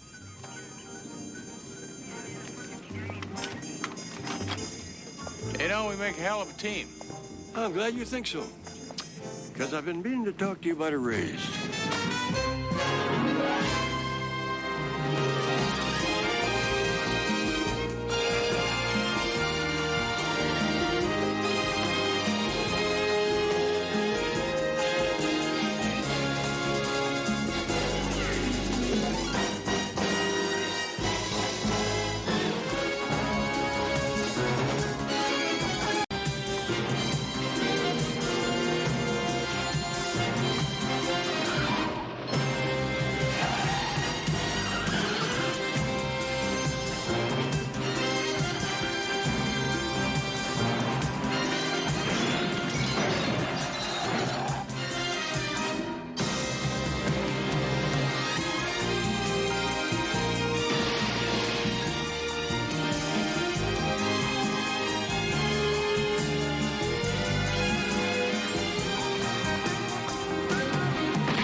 Follow him up that hill. Keep a light on him!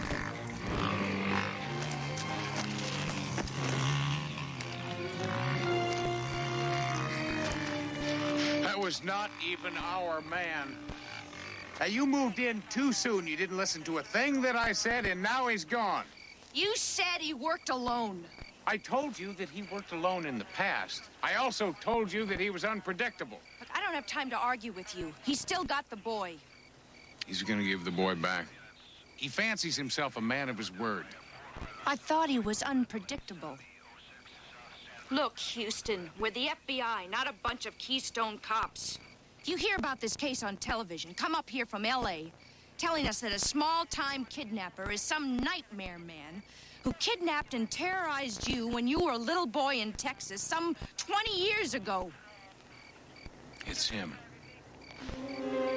Drayton, there's blood. We must have wounded him.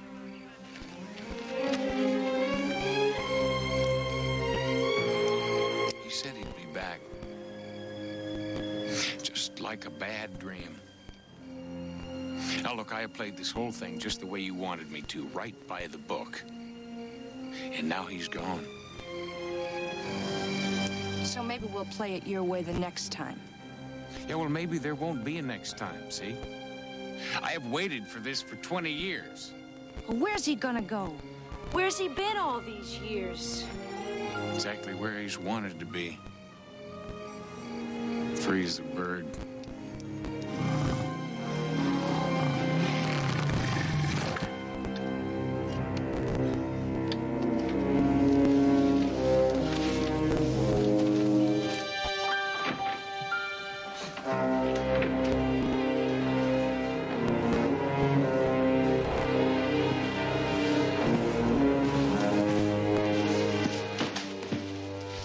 He saw me. Tried to catch me. But I got away. You let them back here? No, sir, I lost them. You screwed up, Billy. I didn't. I got the money.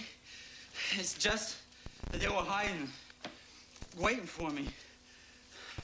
There were bright lights. Then I got hit.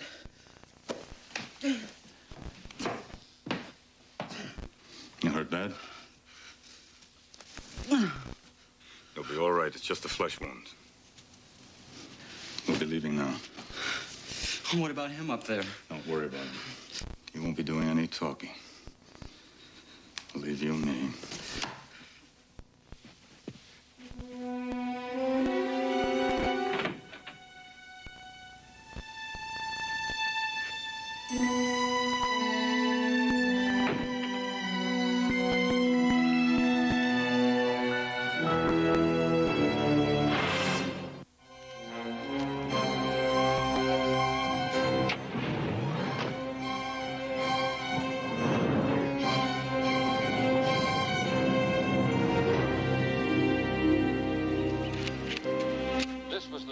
Earlier today at a cabin near Silverdale, Oregon, where young kidnap victim Patrick Denton was reunited with his parents after the kidnapper phoned to reveal where the boy was being kept. Carrying $100,000 in ransom, the kidnapper and his wounded accomplice are still at large, despite a statewide manhunt. The Denton boy, who's being held in Portland General Hospital for observation, has been unable or unwilling to describe his two captors. Special Agent Ann Strayton, who is heading up the FBI investigation, has made no official statement and refuses to disclose what progress the FBI has made to date. There seems very little hope that an arrest will be made soon. The doctor said it would be okay. In fact, he said it might help to have you talk to him. All we can do is hope. My boy hasn't said more than 5 words since we got him back. He's not bruised or anything. He hasn't been beaten up or physically hurt in any way. They just scared him. I know.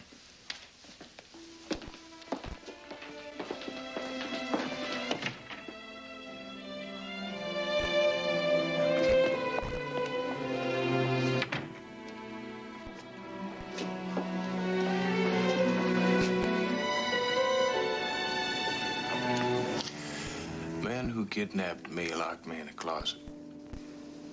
Every so often, they'd take me out of the closet, put me into a room, terrorize me with a gun full of blanks. Each time, he said he was going to kill me.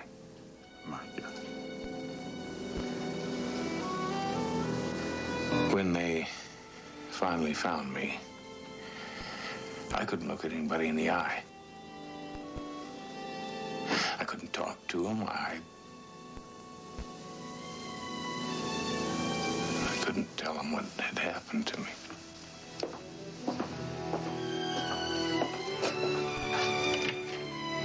Why in God's name would anybody want to torment a little boy? I wondered the same thing when Matlock was kidnapped. Such a little boy.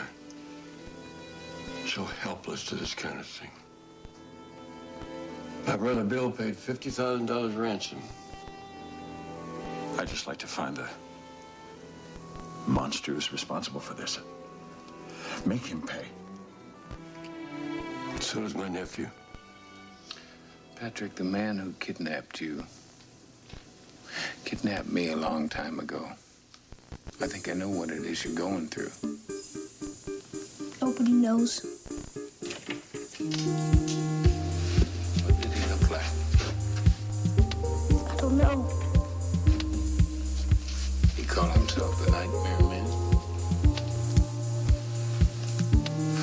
What about the other man, the younger man? What did he look like? Did they say where they might go? I mean, did they call each other by names? Patrick, I want to catch him. I want to catch him so he'll never do this to anyone again. I've got to have your help. I can't. He told me. I know he told you that if you said anything, he would come back. Well, he won't. You're safe now. I'm not. Patrick. I'm gonna catch him, Patrick. I need your help. You're the only one that can help me. I can't. I can't.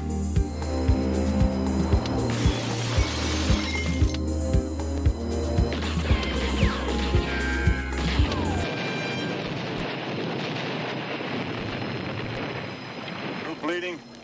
I'll be all right. Bleed much more, you'll be dead. Come on. Let's go.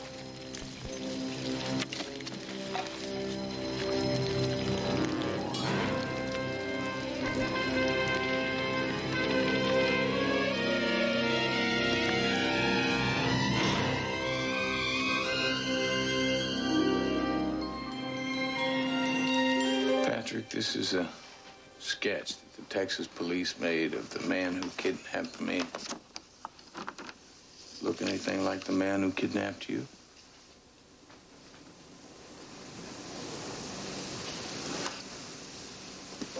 I'm sorry, Mr. Houston.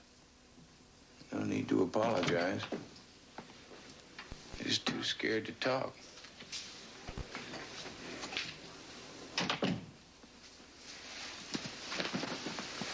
Still hasn't said a word. Takes time. Yeah. The Nightmare Man's gonna be long gone again.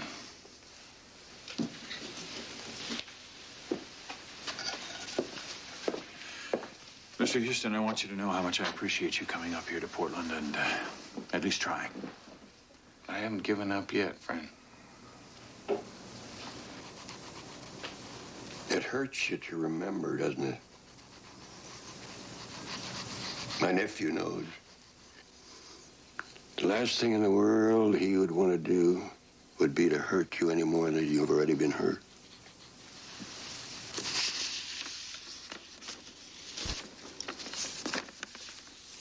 Matlock had to think about this Nightmare Man all his life because nobody ever caught him. That's one of the reasons he wanted to become a private detective.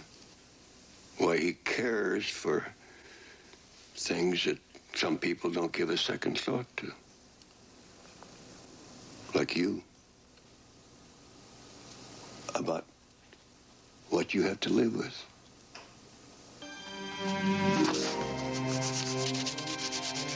Patrick.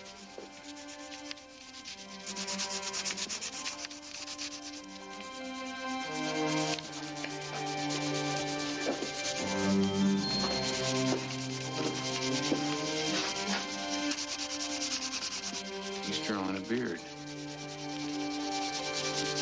He's drawn a beard. Patrick.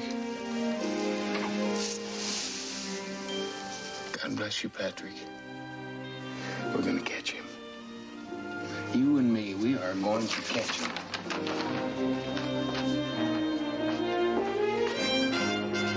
At least now we know what we're looking for. I got these in statewide distribution. The accomplice will be needing medical attention. With luck, maybe a doctor, a hospital. Whoa. Sheriff's been looking all over for you guys. Highway patrol report. Somebody shot a salesman on 85 and stole his car. The guy's lucky he's still alive. Bearded gunman, a bleeding accomplice. Highway 85, that's about 100 miles east of here. Open country. We're looking for a town. Yeah, Marysville. It's small, isolated, and it's got a 24-hour emergency.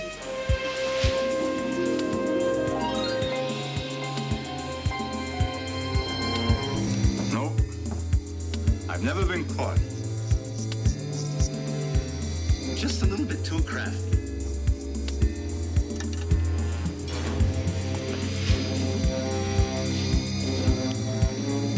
Never do or say exactly the same thing twice. Just keep moving. Don't get greedy. I only take what I need. Nothing more.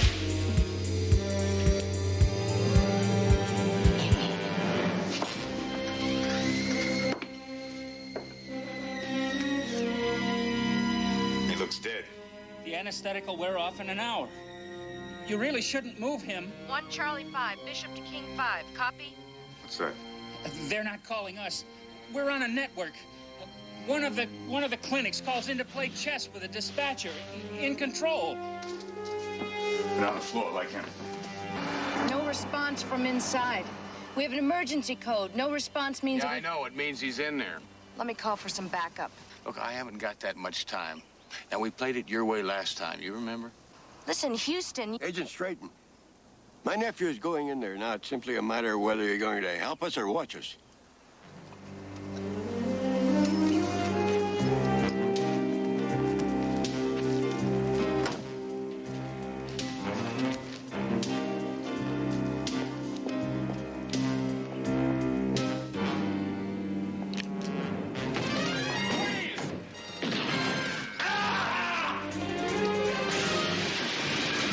Stay with the kid.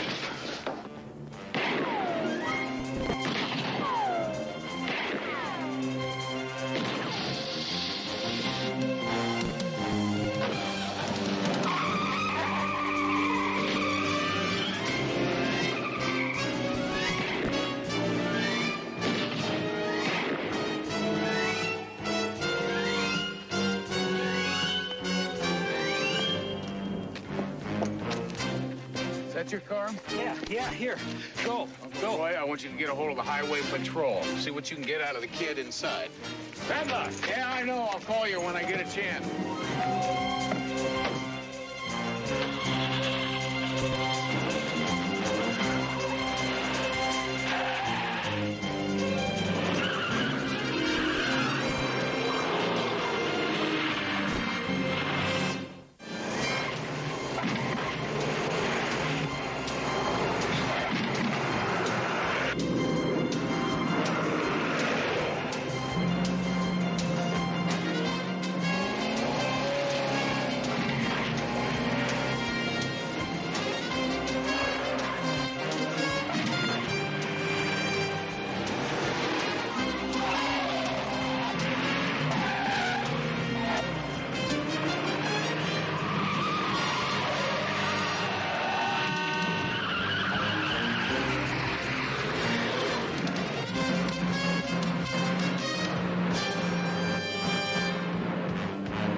war's over. Who are you? Former victim. Name's Houston. You remember me?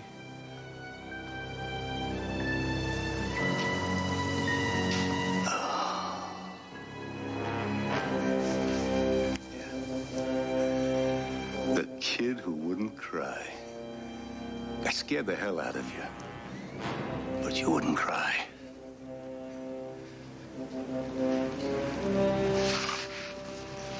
Go ahead. Go ahead. Go ahead! I wouldn't if I were you.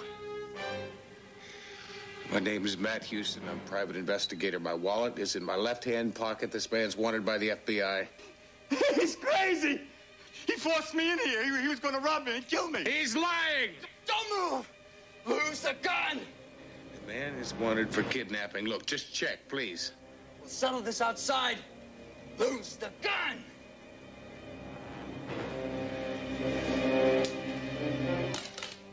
Single file. Towards the door. Slowly.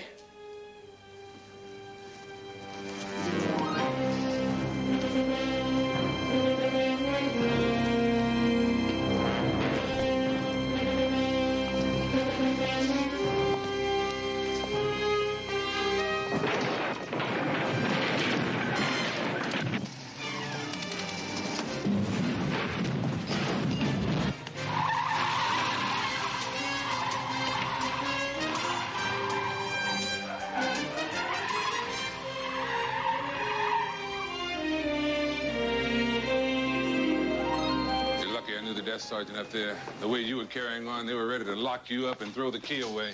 First, a rookie cop lets him escape. Then I lose a whole day traveling back from Portland. Hoyt, I had him, and they let him get away. It was an honest mistake, Houston. An honest mistake? So what if he kills somebody else? What if he kidnaps another child? It's gonna still be an honest mistake? Listen, buddy, I am on your side. We're all on your side. Well, just the same, I mean, the kind of help I've been getting here lately, I'd just soon be on my own. Hey! You can lose the martyr routine, my friend, because it just doesn't work. It doesn't work with me, it doesn't work with Roy, or any of the people who are trying to help you. Houston, we know what you went through. No, you don't. No, you don't. You have got no idea what it is I went through, or you would know why it is so important that I do not let this man get away this time. Houston, your nightmare man's accomplice is here in L.A. The FBI flew him in yesterday. Seems like he's implicated himself in 20 murders in Southern California alone. Me and Bart, we did a lot of killing the last couple of years. What did you do with the bodies? Different things. It all depended On what? on how Bart felt about them. He mostly buried the ones he liked. Yesterday, Billy took us on a tour through Angeles Park, gave us what he said was the precise location of 7 unsolved murders, described a dozen more around the state. We didn't find anything. Why'd you kill all those people, Billy? Lots of reasons. Money, food, cars, clothes, whatever. Kid's lying through his teeth. We have no proof that Bartholomew or he murdered anyone. Billy Boy just wants to look important. Sometimes I'd kill him for no reason at all. Just to do it.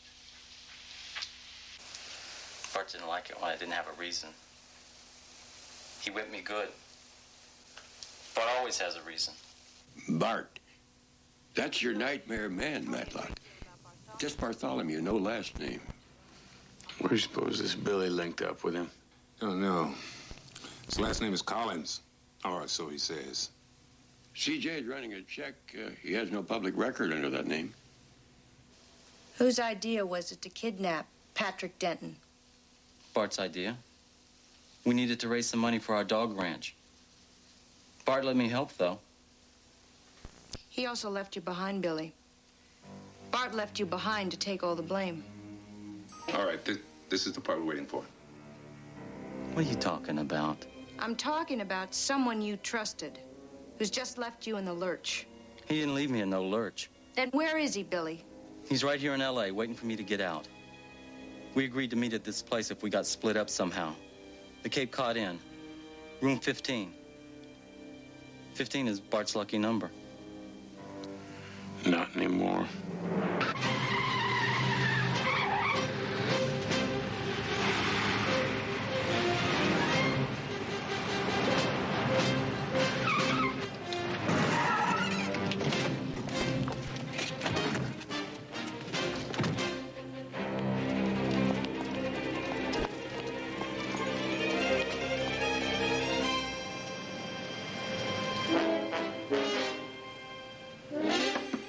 Police, open up!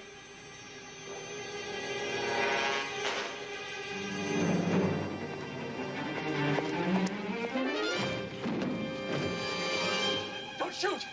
Don't shoot! Don't shoot!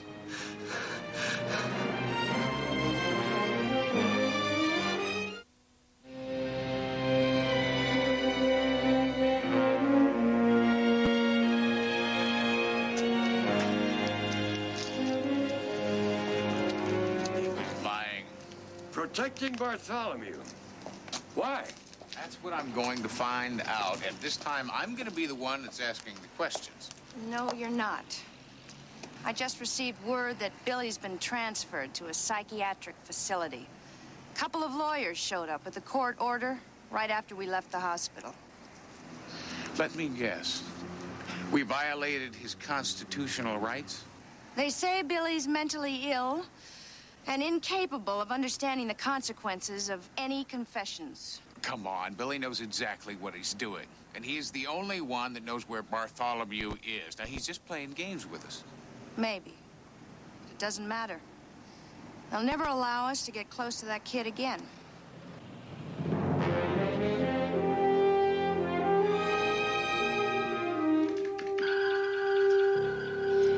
Billy Collins' real name is William Arthur Nelson, Jr.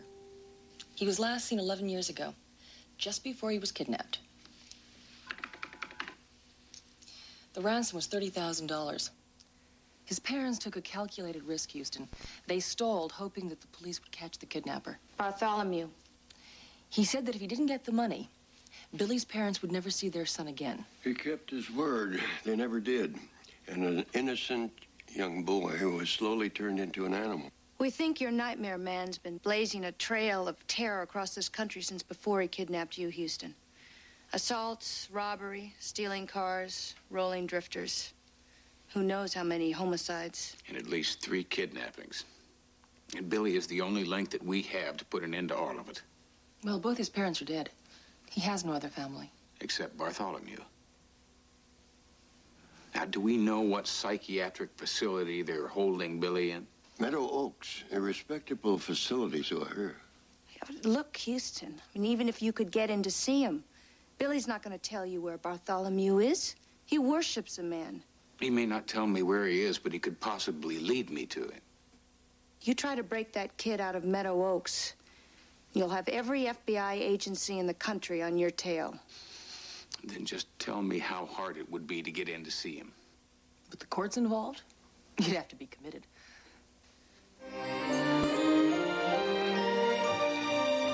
No, no, no, no!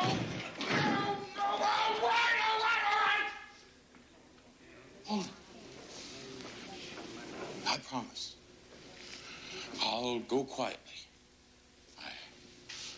I promise. All right. Come on. All right. Thank you. So I lied. Will you tell me where the men's bathroom is? New patient? Yeah. No. Houston, Matlock, manic depressive. Dr. Becker admitted him. Nurse. Better take him to the siesta wing. Sweet dreams. They drug everything around here. The water, the coffee, the gelatin, the beans. What are you in here for? I'd rather not talk about it. Yeah, well, I'm just in here for a tune-up myself. Every now and then I kind of fritz out, you know. My wife checks me in here. It's not so bad. It's kind of like a vacation. How long have I been in here? Oh, a couple of days from what I know. They always try to stabilize you for the first 36 hours. Sleep therapy, they call it. See that guy over there? That's the professor. He's a bona fide genius. Particle physics, I think. What's he doing in here? Oh, some kind of short circuit. He's terrified of being touched. It sends him into a rage. He's afraid that if he comes in contact with another human being, he'll explode.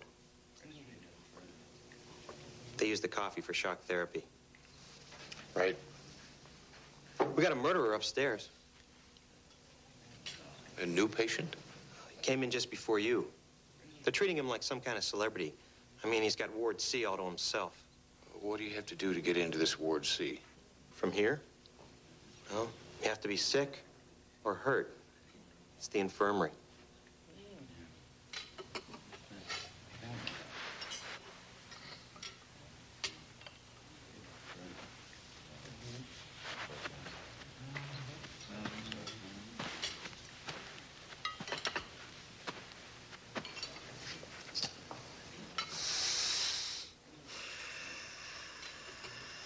So, how's it going, Professor?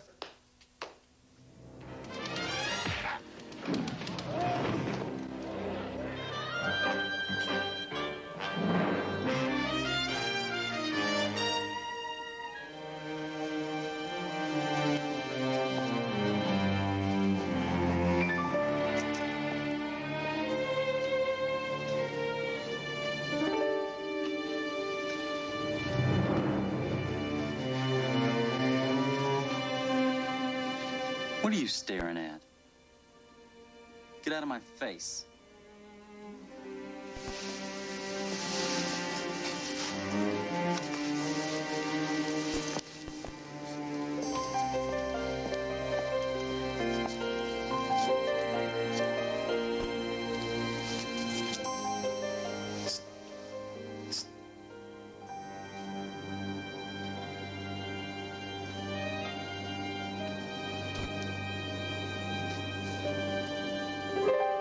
Bartholomew sent me to get you out of here.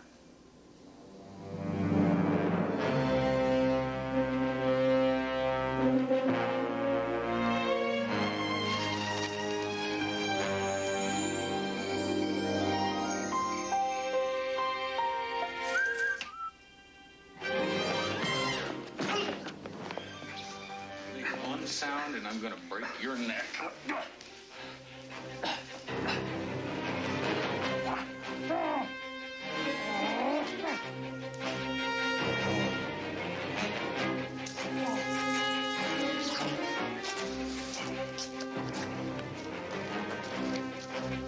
Let's kill him.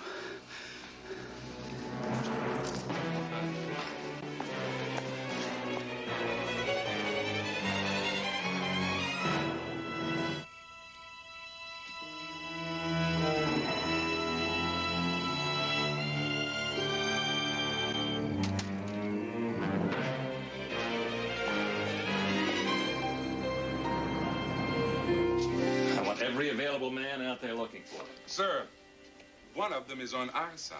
Wrong. He's guilty of aiding and abetting, Lieutenant. I just hope we don't find out this was some kind of a conspiracy. Cassidy, the memory of this man has haunted Houston all his life. Commander, he couldn't think of another way to get to him. Well, then he should have tried harder. The boy's to be considered armed and extremely dangerous. And if Houston gets in the way,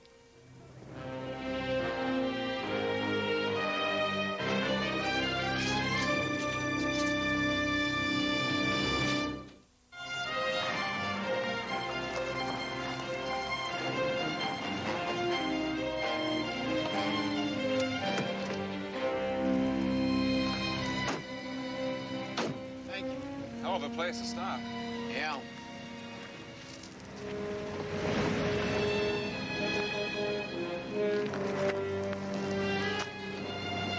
Bart would have killed him and took the car. Yeah, well, I'm not Bart. But you gotta be careful. They're looking for us. I'm important. I'm probably on the 10 most wanted list. Right. Look, how much further have we got to go?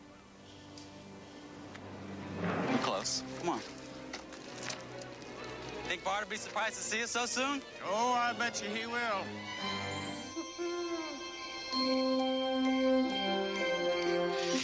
Me and Bart hid out in here 3 days once. It's okay. They'll never look here. We even hid stuff just in case. We've hid stuff lots of places.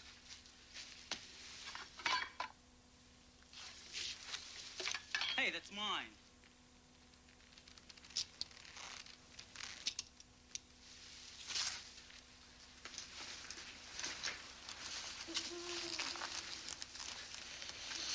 I thought you told me this was close to where Bartholomew is.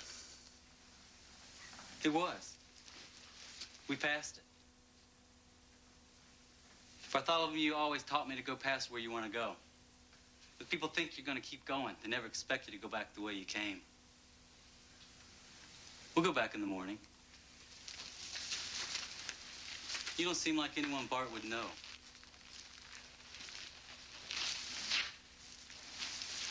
Well, I'll tell you, old Bart and I go back a long way.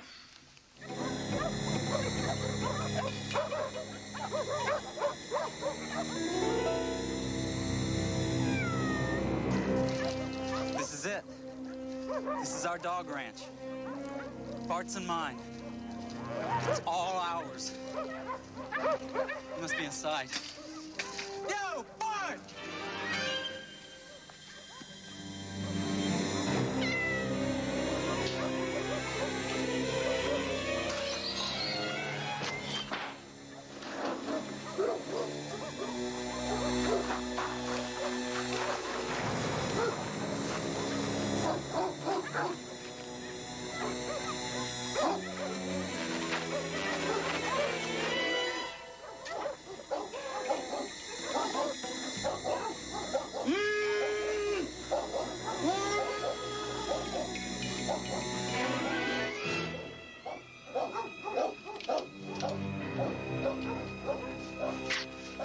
He said he knew you, that you sent him to fetch me. Why would I want to fetch you?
Now, lose the gun.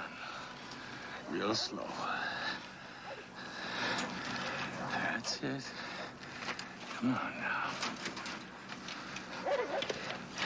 Huh?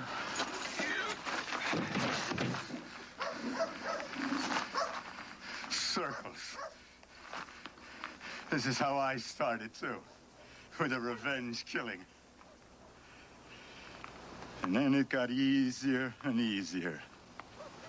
With the jawbone of an ass, I've slain 1,000 men. Now you just terrorize little boys. Like you.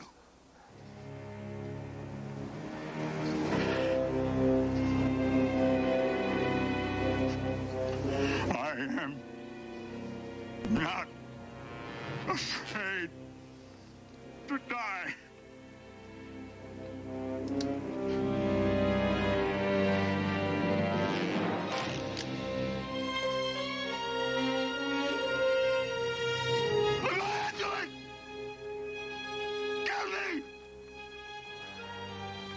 I created you in my own image.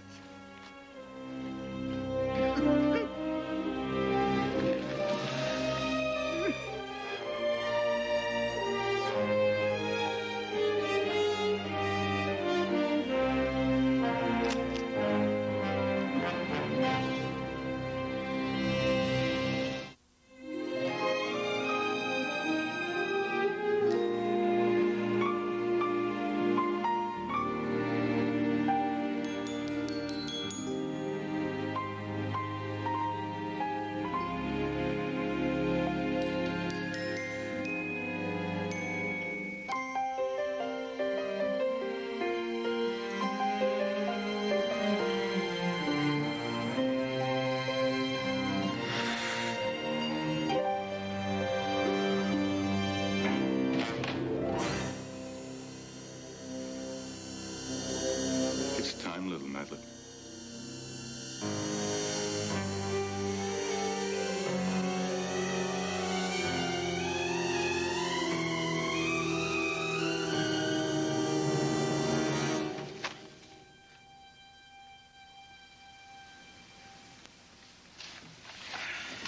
I hope we didn't startle you. I just wanted to say thanks.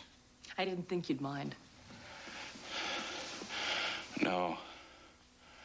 I mean, not at all. I was just looking at some papers. And, I don't know. I must have dozed off, I guess. What you've done, Mr. Houston, I can't thank you enough. How's the boy doing? Coming along fine. He doesn't talk a whole lot yet, but that'll come in time.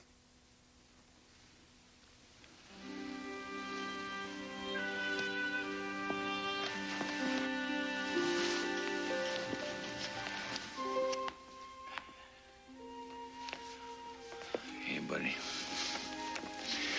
You know, I told you I'd get him. And that he wouldn't come back. He comes back. My dreams. I know. But he won't always come back.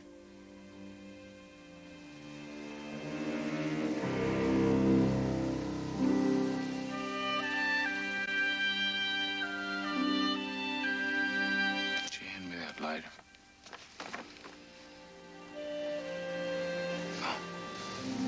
Yeah.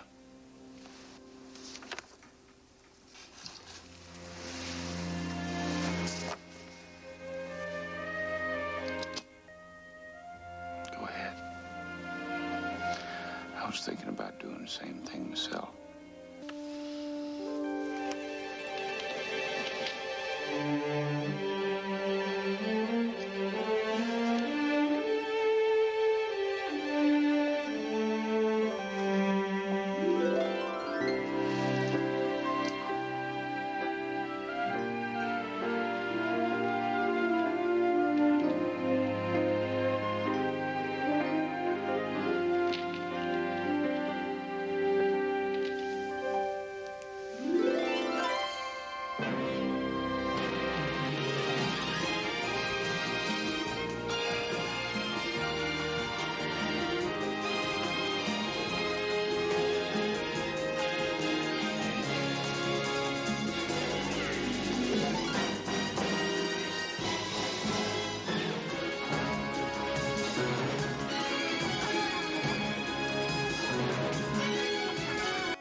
Hook and ladder has a 8-story reach. Anything above 4 floors, you can forget about catching him in a net. Right now, we're standing on floor 37. So what you are telling me is that the only way my cousin's going to get down off this roof is if we talk him down. Or he jumps. Do you know why he would do something like this? Yes, I do. He spent 12 years in a prison camp inside of Cambodia, and he was just rescued 3 months ago. CJ, get a hold of the VA. They've got psychiatrists who specialize in this kind of thing. I'll get the best they have as soon as I can.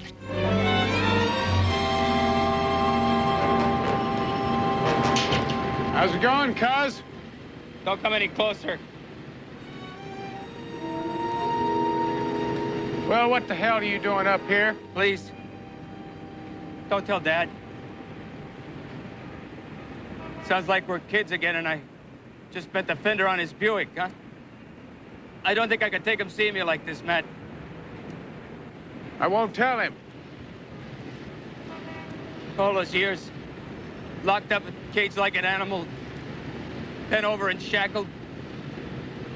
Only thing that kept me going was thought of coming home. But home isn't home anymore, Matt.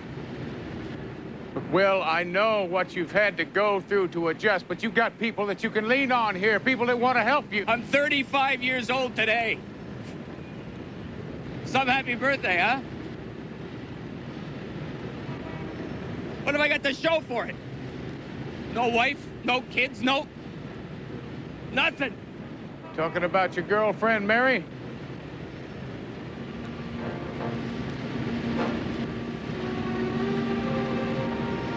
She went away. She's not coming back. Hello, Will. The VA is on the way.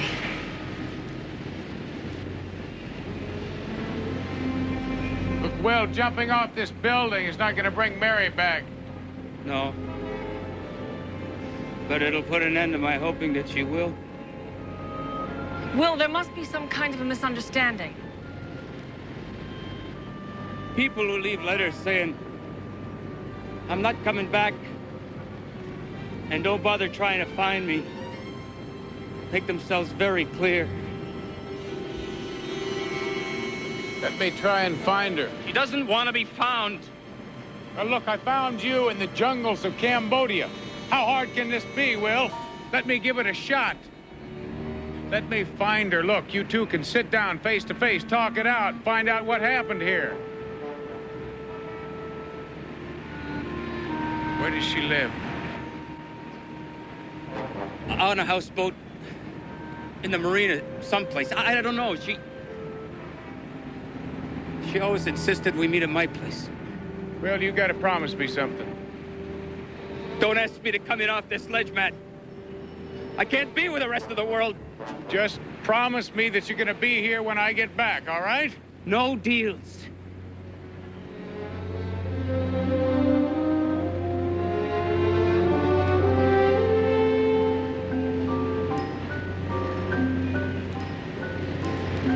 I want you to stay put. He's in no mood to be pressured right now, but you keep him talking. We might find out some more about Mary. It would be a lot easier if we'd met her. Beginning to wonder why we never did.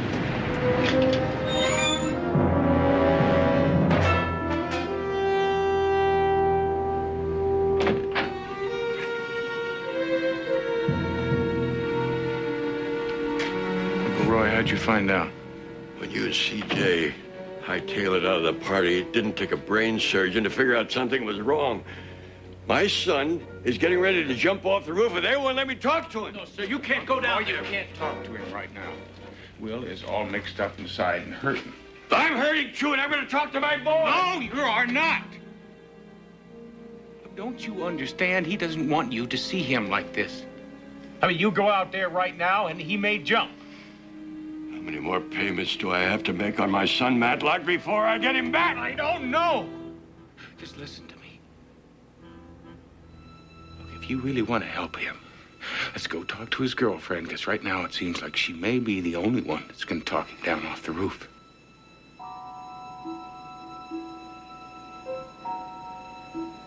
Where do we start? By trying to find her. Come on. Hey, Chris, it's Houston. Now, I need an address. Trace this number, 555-7566.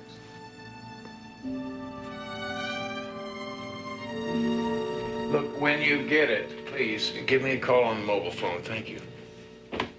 You sound like you came up with something. No, this is one of those automatic phones. It dials up automatically numbers that are frequently used. Look, it's got your number, my number, and Mary's. When I tried it, there's no answer. I found this in the bedroom. It's a bank book for a joint account named Will Houston, Mary Atkins. There is 12 years of back pay in that account. There is a bank statement of Will's over here with some unopened mail.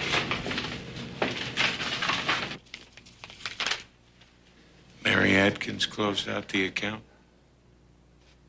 She conned Will out of every last cent.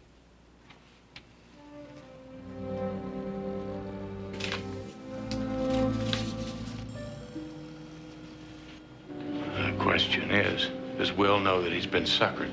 If he didn't know, he'd have jumped already. She must be one hell of an actress. I hope so. Because if we find her, she's going to have to give the best performance of her life to get Will down off that roof. Not if. When? Mary's got a little boy, Johnny. Cutest little 6-year-old you ever met. His dad was killed a couple of years ago in a plane crash. It's like an instant family for me. Sounds like you love them both very much.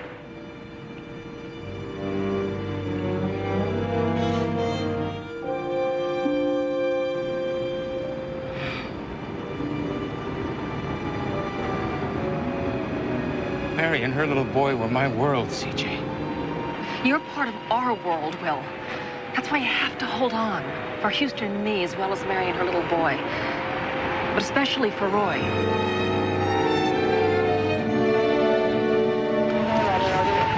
What do you know about that guy up on the roof? Don't know anything about him at all. Photographer? Yeah, Tattletale magazine. Here we go. I bet this guy knows something. Yeah. Dr. Dyer, VA Hospital. Hey, is that guy up on the roof a vet? Oh, come on, Tattletale magazine. Give me a break, buddy. Hey. Chris traced Will's girlfriend's telephone number to the Harbor Marina, berth 507. It's got to be it, just up ahead.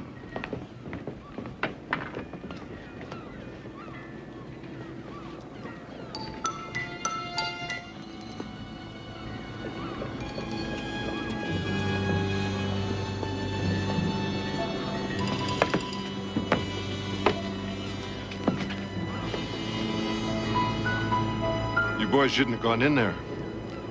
That boat's off limits. According to whom? According to me. And my friends, Gramps. Now, why don't you and Pretty Boy explain what the hell you're doing? Well, why don't you first tell me who he or she is that's so scared it needs a goofy-looking bunch like you to protect them? Boy, you could have been a little more diplomatic.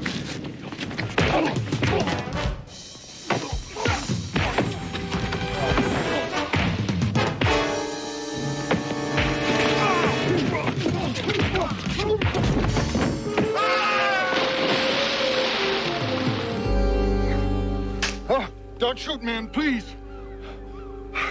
The houseboat belongs to a guy that hangs out at a bar on the other side of the marina, the dry dock. What's the guy's name? Fiskus. Joe Fiskus. Come on, get out of here. Let's drop by the dry dock. I'm buying.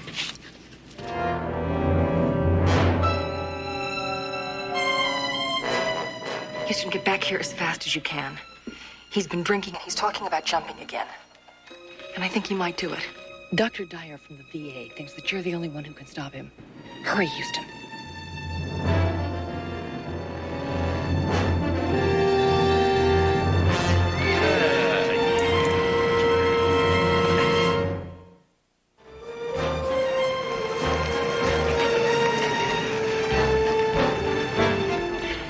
just promise me you won't do anything on your own. But I ought to go up there with you. We have been through that before. You know what might happen if Will sees you up there. And just promise me. All right, I'll wait at the office. Thank you.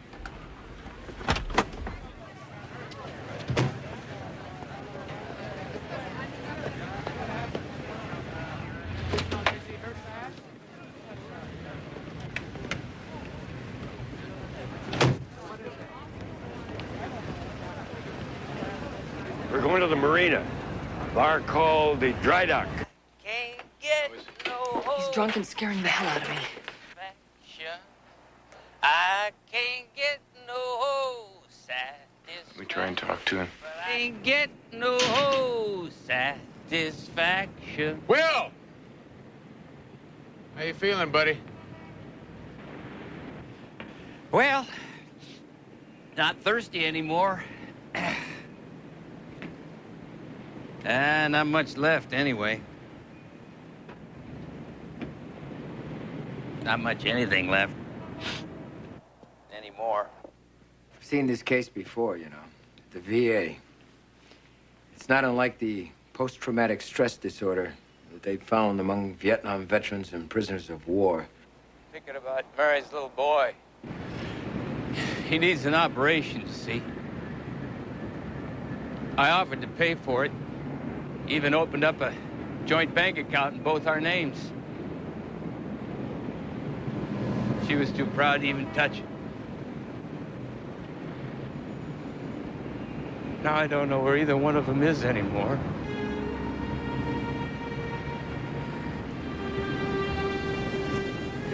It's getting cold up here. Take my jacket, Will. No, really. Take it. Please. Here.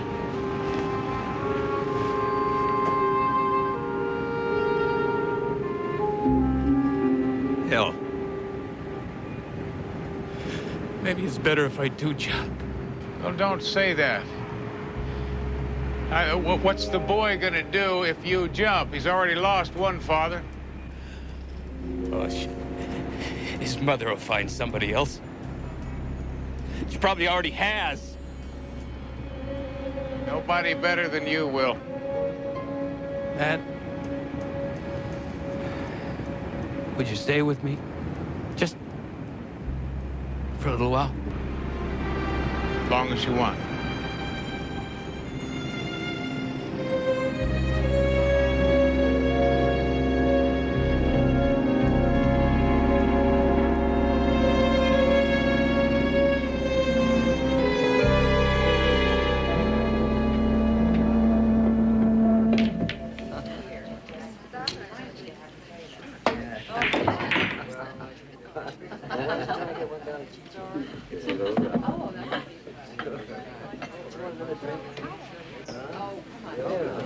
What'll it be? Information. I'm looking for Joe Fiscus. Hey, Fiscus, someone's looking for you. She cute? It's about my boy, Will Houston.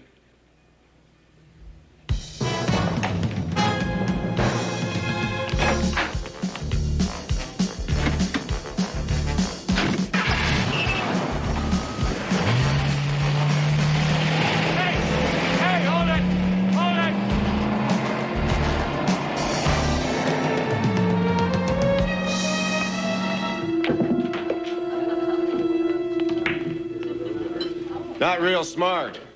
Coming down here without Pretty Boy and his 45. I thought we put you in your place once today, son. Yeah?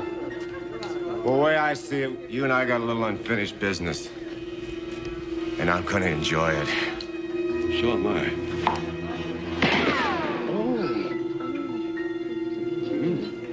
Next time I'll aim a little higher.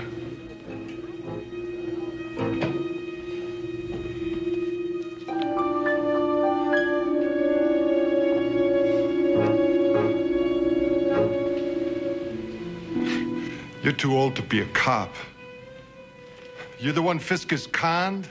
No, he conned my son.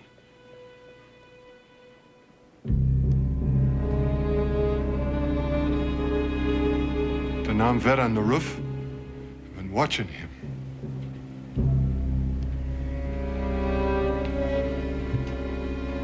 The reason I came back from Nam, only half crazy, is because I wasn't any good before I went in.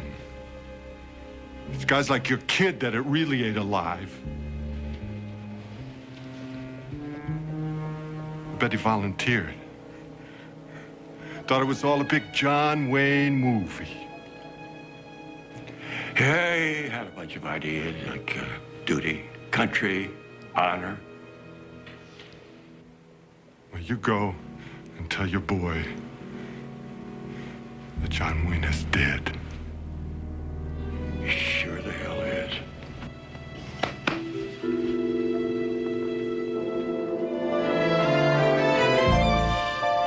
You remember that summer that we spent out in Colorado? Had all the fresh air we could breathe, all the fresh fish we could eat. Yeah. That's why I bought the place up at Big Bear when I got back. 12 years in the cage. Makes you yearn for the wide open spaces.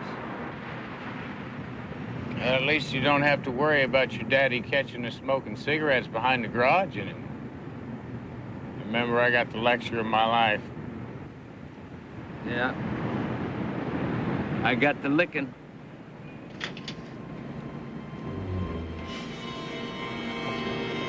What's the matter? Just take it easy. What's wrong? What does she want? Roy's inside. He thinks he's found a lead on Mary. I said, what does she want? Damn it, will you just relax, Will? Look, I'm telling you, if I'm gonna find Mary, I've got to get out of here for a little while. Take it easy.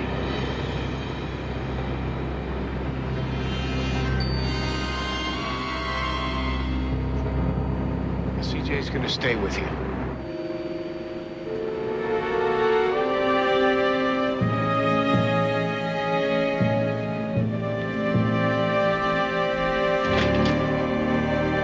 How is he? Well, he's all right for now.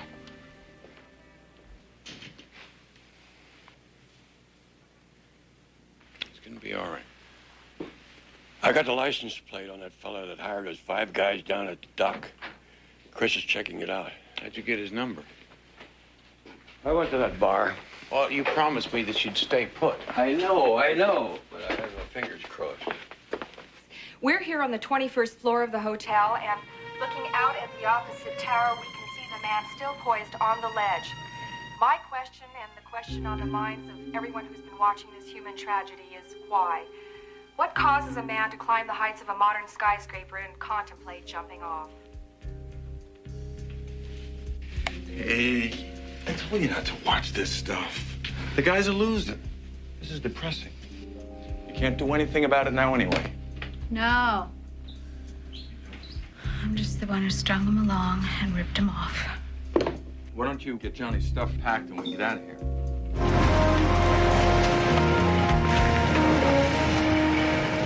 Can I trust you not to surprise me this time? I'm sounding like my uncle. Walk over the rear.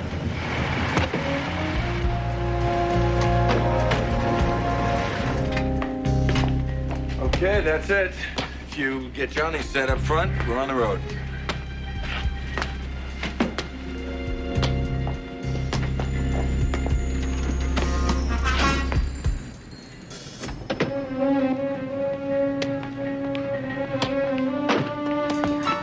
Holly, get in and drive.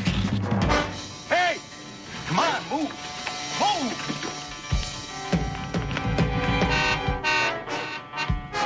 Drive!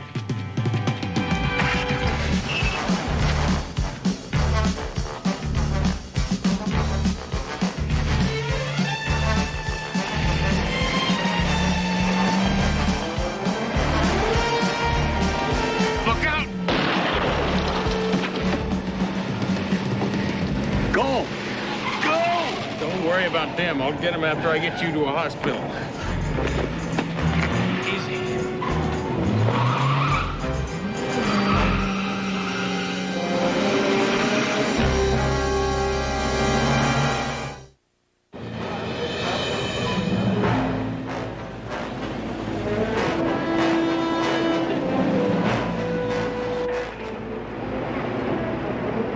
Ain't that a shame?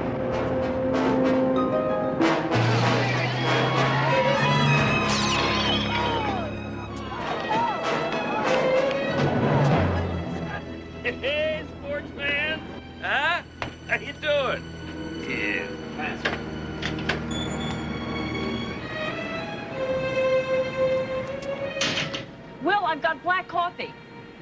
Have some. I got something better.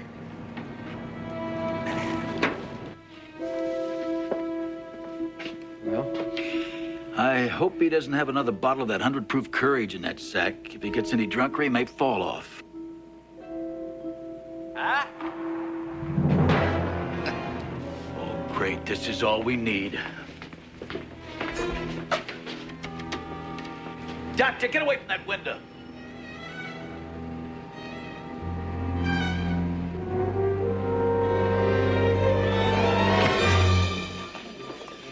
Dr. Smith, call your office. Your uncle is a lucky man, Mr. Houston. I know. The man who shot him hadn't been using birdshot. There wouldn't be a leg left of men. All the same, I have ordered him to stay here overnight. Thank you, Doctor. I hope that was good news about Roy. It was. Any word on the man who shot him? I've already issued out an APB on him, Joseph Fiscus. Con artist from way back. Always works with women. Uses her to bait hooks. I know the type. Usually need money for a noble cause, like an operation or something. Current accomplice is a Holly Talbot, age 26. Been in and out of trouble since she was 14. She and Fiscus been together now for a year. Mr. Houston? Yes? There's a call for you from a C.J. Parsons. Man has Houston, Chris told me where to find you. How is Uncle Roy? Oh, very lucky. How's his son? It's not good, Houston. He's got a gun. What? Apparently, the police are going to try to rush him. Right away. CJ, they can't do that. If they rush him, he's as good as dead. Stall him, do anything. I'll get there as fast as I can. A startling new development. We've just been told that the man on the ledge of the 37th floor has a gun. Whether he plans to use the gun on himself or others is not known at this time, but the police department has been forced to reevaluate their strategy. The consensus is that they are planning some bold action to bring this two-day-old drama to an end. I repeat, this just in, the man on the ledge of the Osaki Hotel has a gun. And apparently the police department is planning some kind of bold action to close this drama. Good. I was getting tired of listening to that.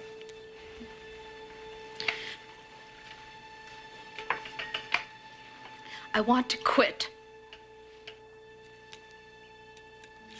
Fix me a drink, will you? You didn't hear me. I said I want out. I don't believe this. You're all shook because one guy is threatening to off himself? What's the difference between this guy and all the other pigeons we plucked? Because the others didn't try and kill themselves, Joe. I think Will really cared for me. Well, of course he cared for you. He wouldn't give you his money if you didn't go for your act.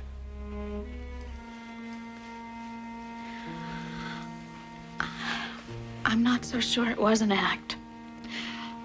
Will was different from all the others. I want you to keep this entire area clear. Now, we've waited long enough, Miss Parsons. Manson, if you rush this young man, you're going to kill him. Yeah, well, better him than somebody else. Oh, that's a pretty cavalier attitude, Lieutenant. CJ is right. If you rush him, he will jump. That's the same thing as murder. That man has a gun. Yeah, well, he won't use it. You don't know that. Does anyone care what I think? Now, if anyone can get that gun away from him, Mr. Houston can. What? We'll trust him. He believes in him. You don't have the authority to decide that. I have the authority, Manson. I take full responsibility.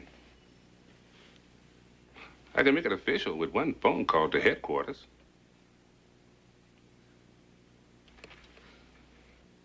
It's your career.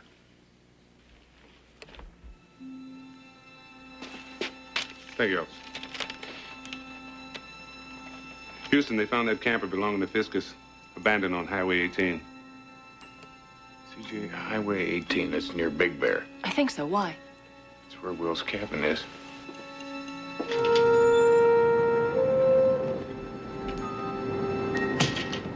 It's a nice gun. Not really.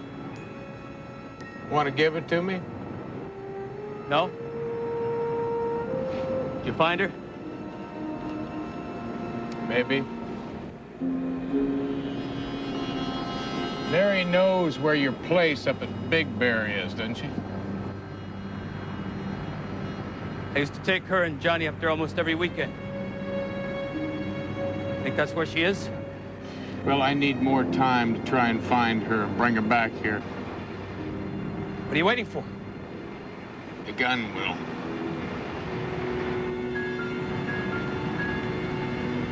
I don't even know why I brought it up here. I remember the first time they issued me one of these in basic training. It scared me to death. Funny how you get used to things.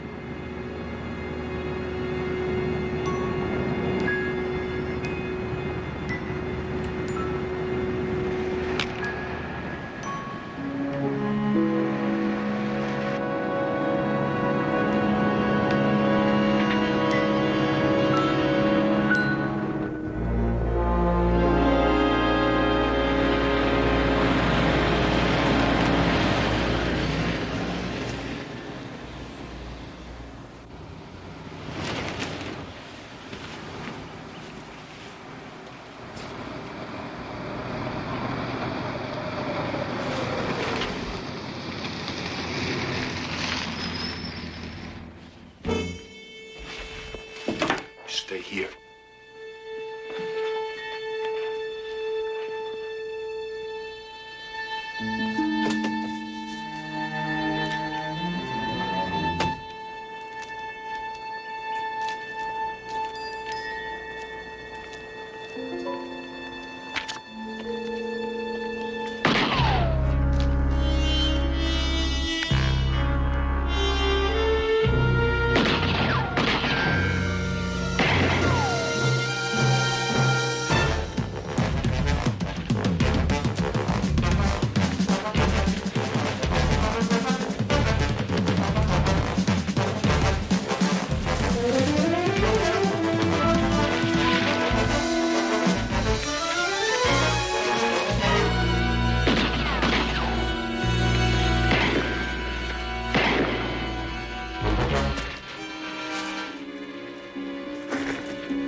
Don't move! Who are you? What do you want? Understand that you are a friend of my cousin, Will Houston. I never meant for anything like this to happen. Good, because you're coming back to Los Angeles with me. We're going to drop Johnny and your friend down there off with the police for safekeeping, and then you and I are going up on that roof, and we're going to talk to Will. Are you crazy? I'm not going back there. If he jumps, you pushed him, lady. You going to be able to live with that? What am I going to say? Whatever it takes to get him off that roof.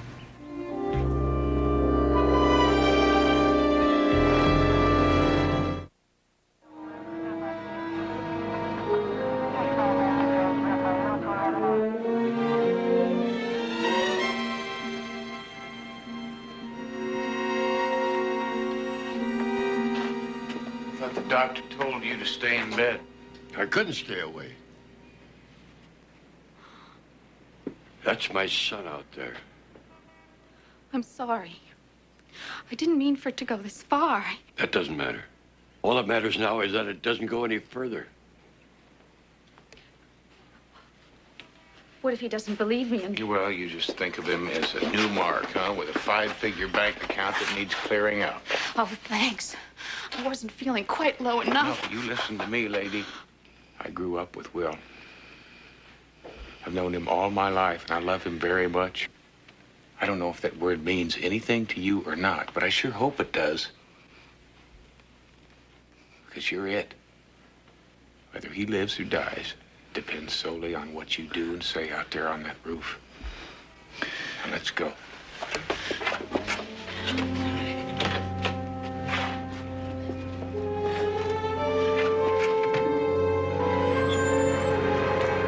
Houston, thank God you made it. Now comes the hard part. Now you know what to say. Tell him you still love him very much. You're sorry as hell for running off the way that you did, but you're very confused. But I've straightened things out and everything's going to be okay. Because I really love you, Will. Don't worry. I'm great with suckers.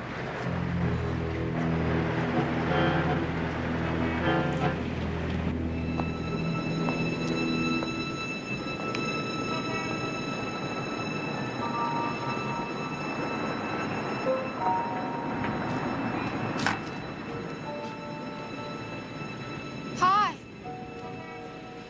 Hi.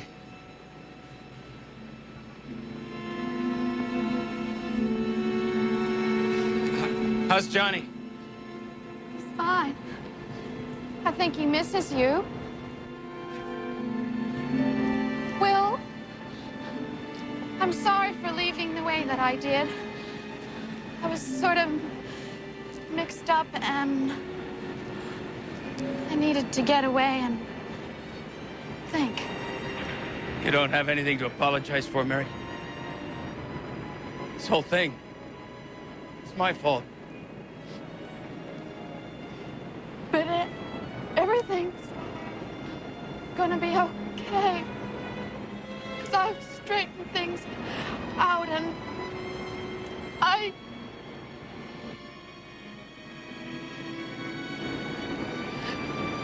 Why do you have to keep looking at me like that? Because I love you?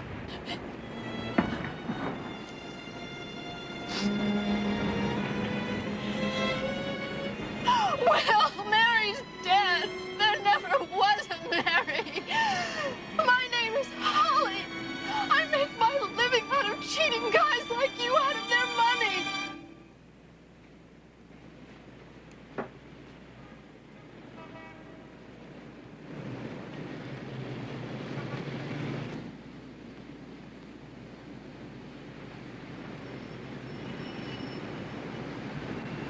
I don't believe that.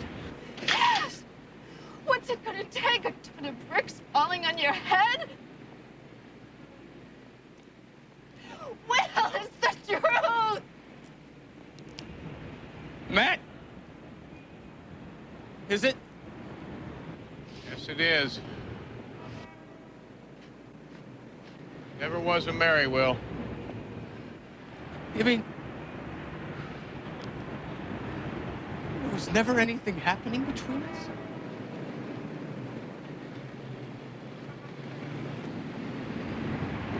All that was strictly business?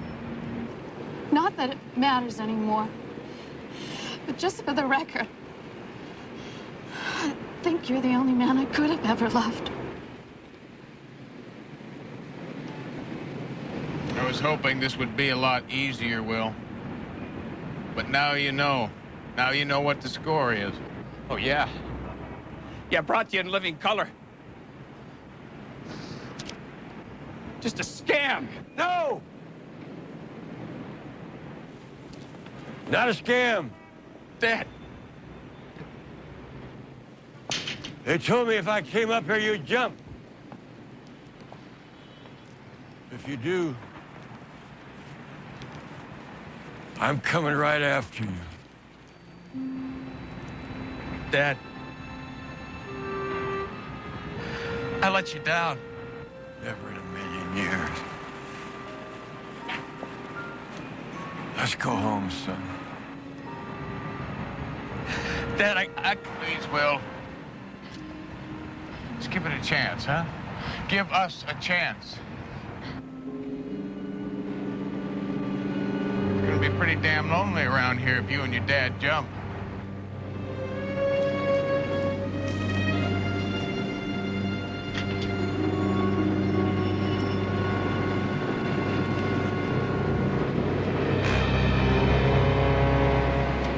be disappointing a lot of people down there if I don't jump.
Not as good as a jump, but the reunion angle will at least make page 3. Oh, you'll love it. Hey, wait a minute. Hey, what do you think you're doing? Come on, give me a break. What? Send me a bill. Hey, officer, I'm from Tattletale magazine. Officer, Hey, listen, my car's in the back. Look, listen, hey. Let's go home.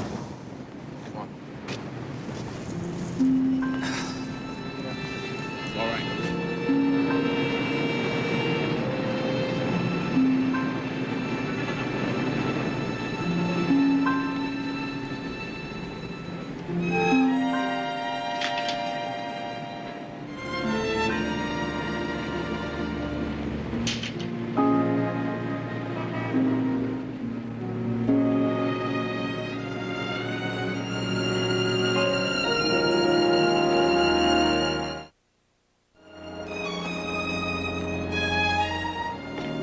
Yeah, Holly and Johnny are back home in Tucson with her mom. She sounded good, though. Happy, hopeful. Well, since you're going to Santa Fe, Tucson is not too much out of the way in case you wanted to stop by and say hello. Well, I happen to be way ahead of you, Dad. Look, I don't get you. I mean, your son is going away for who knows how long, and you're treating it as though he's going away for a day of fishing. I mean, you waited 12 years for him to get home. Well, home, Matlock, is not a place on the map. It's a state of mind. This is true. You take care of yourself, Will. Oh, I will. But only if you promise to keep my dear cousin in line. Take care.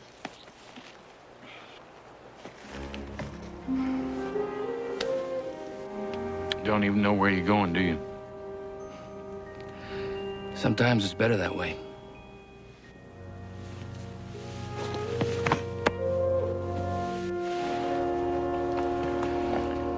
You sure you don't mind my leaving? Not as long as you come back. I'll be back.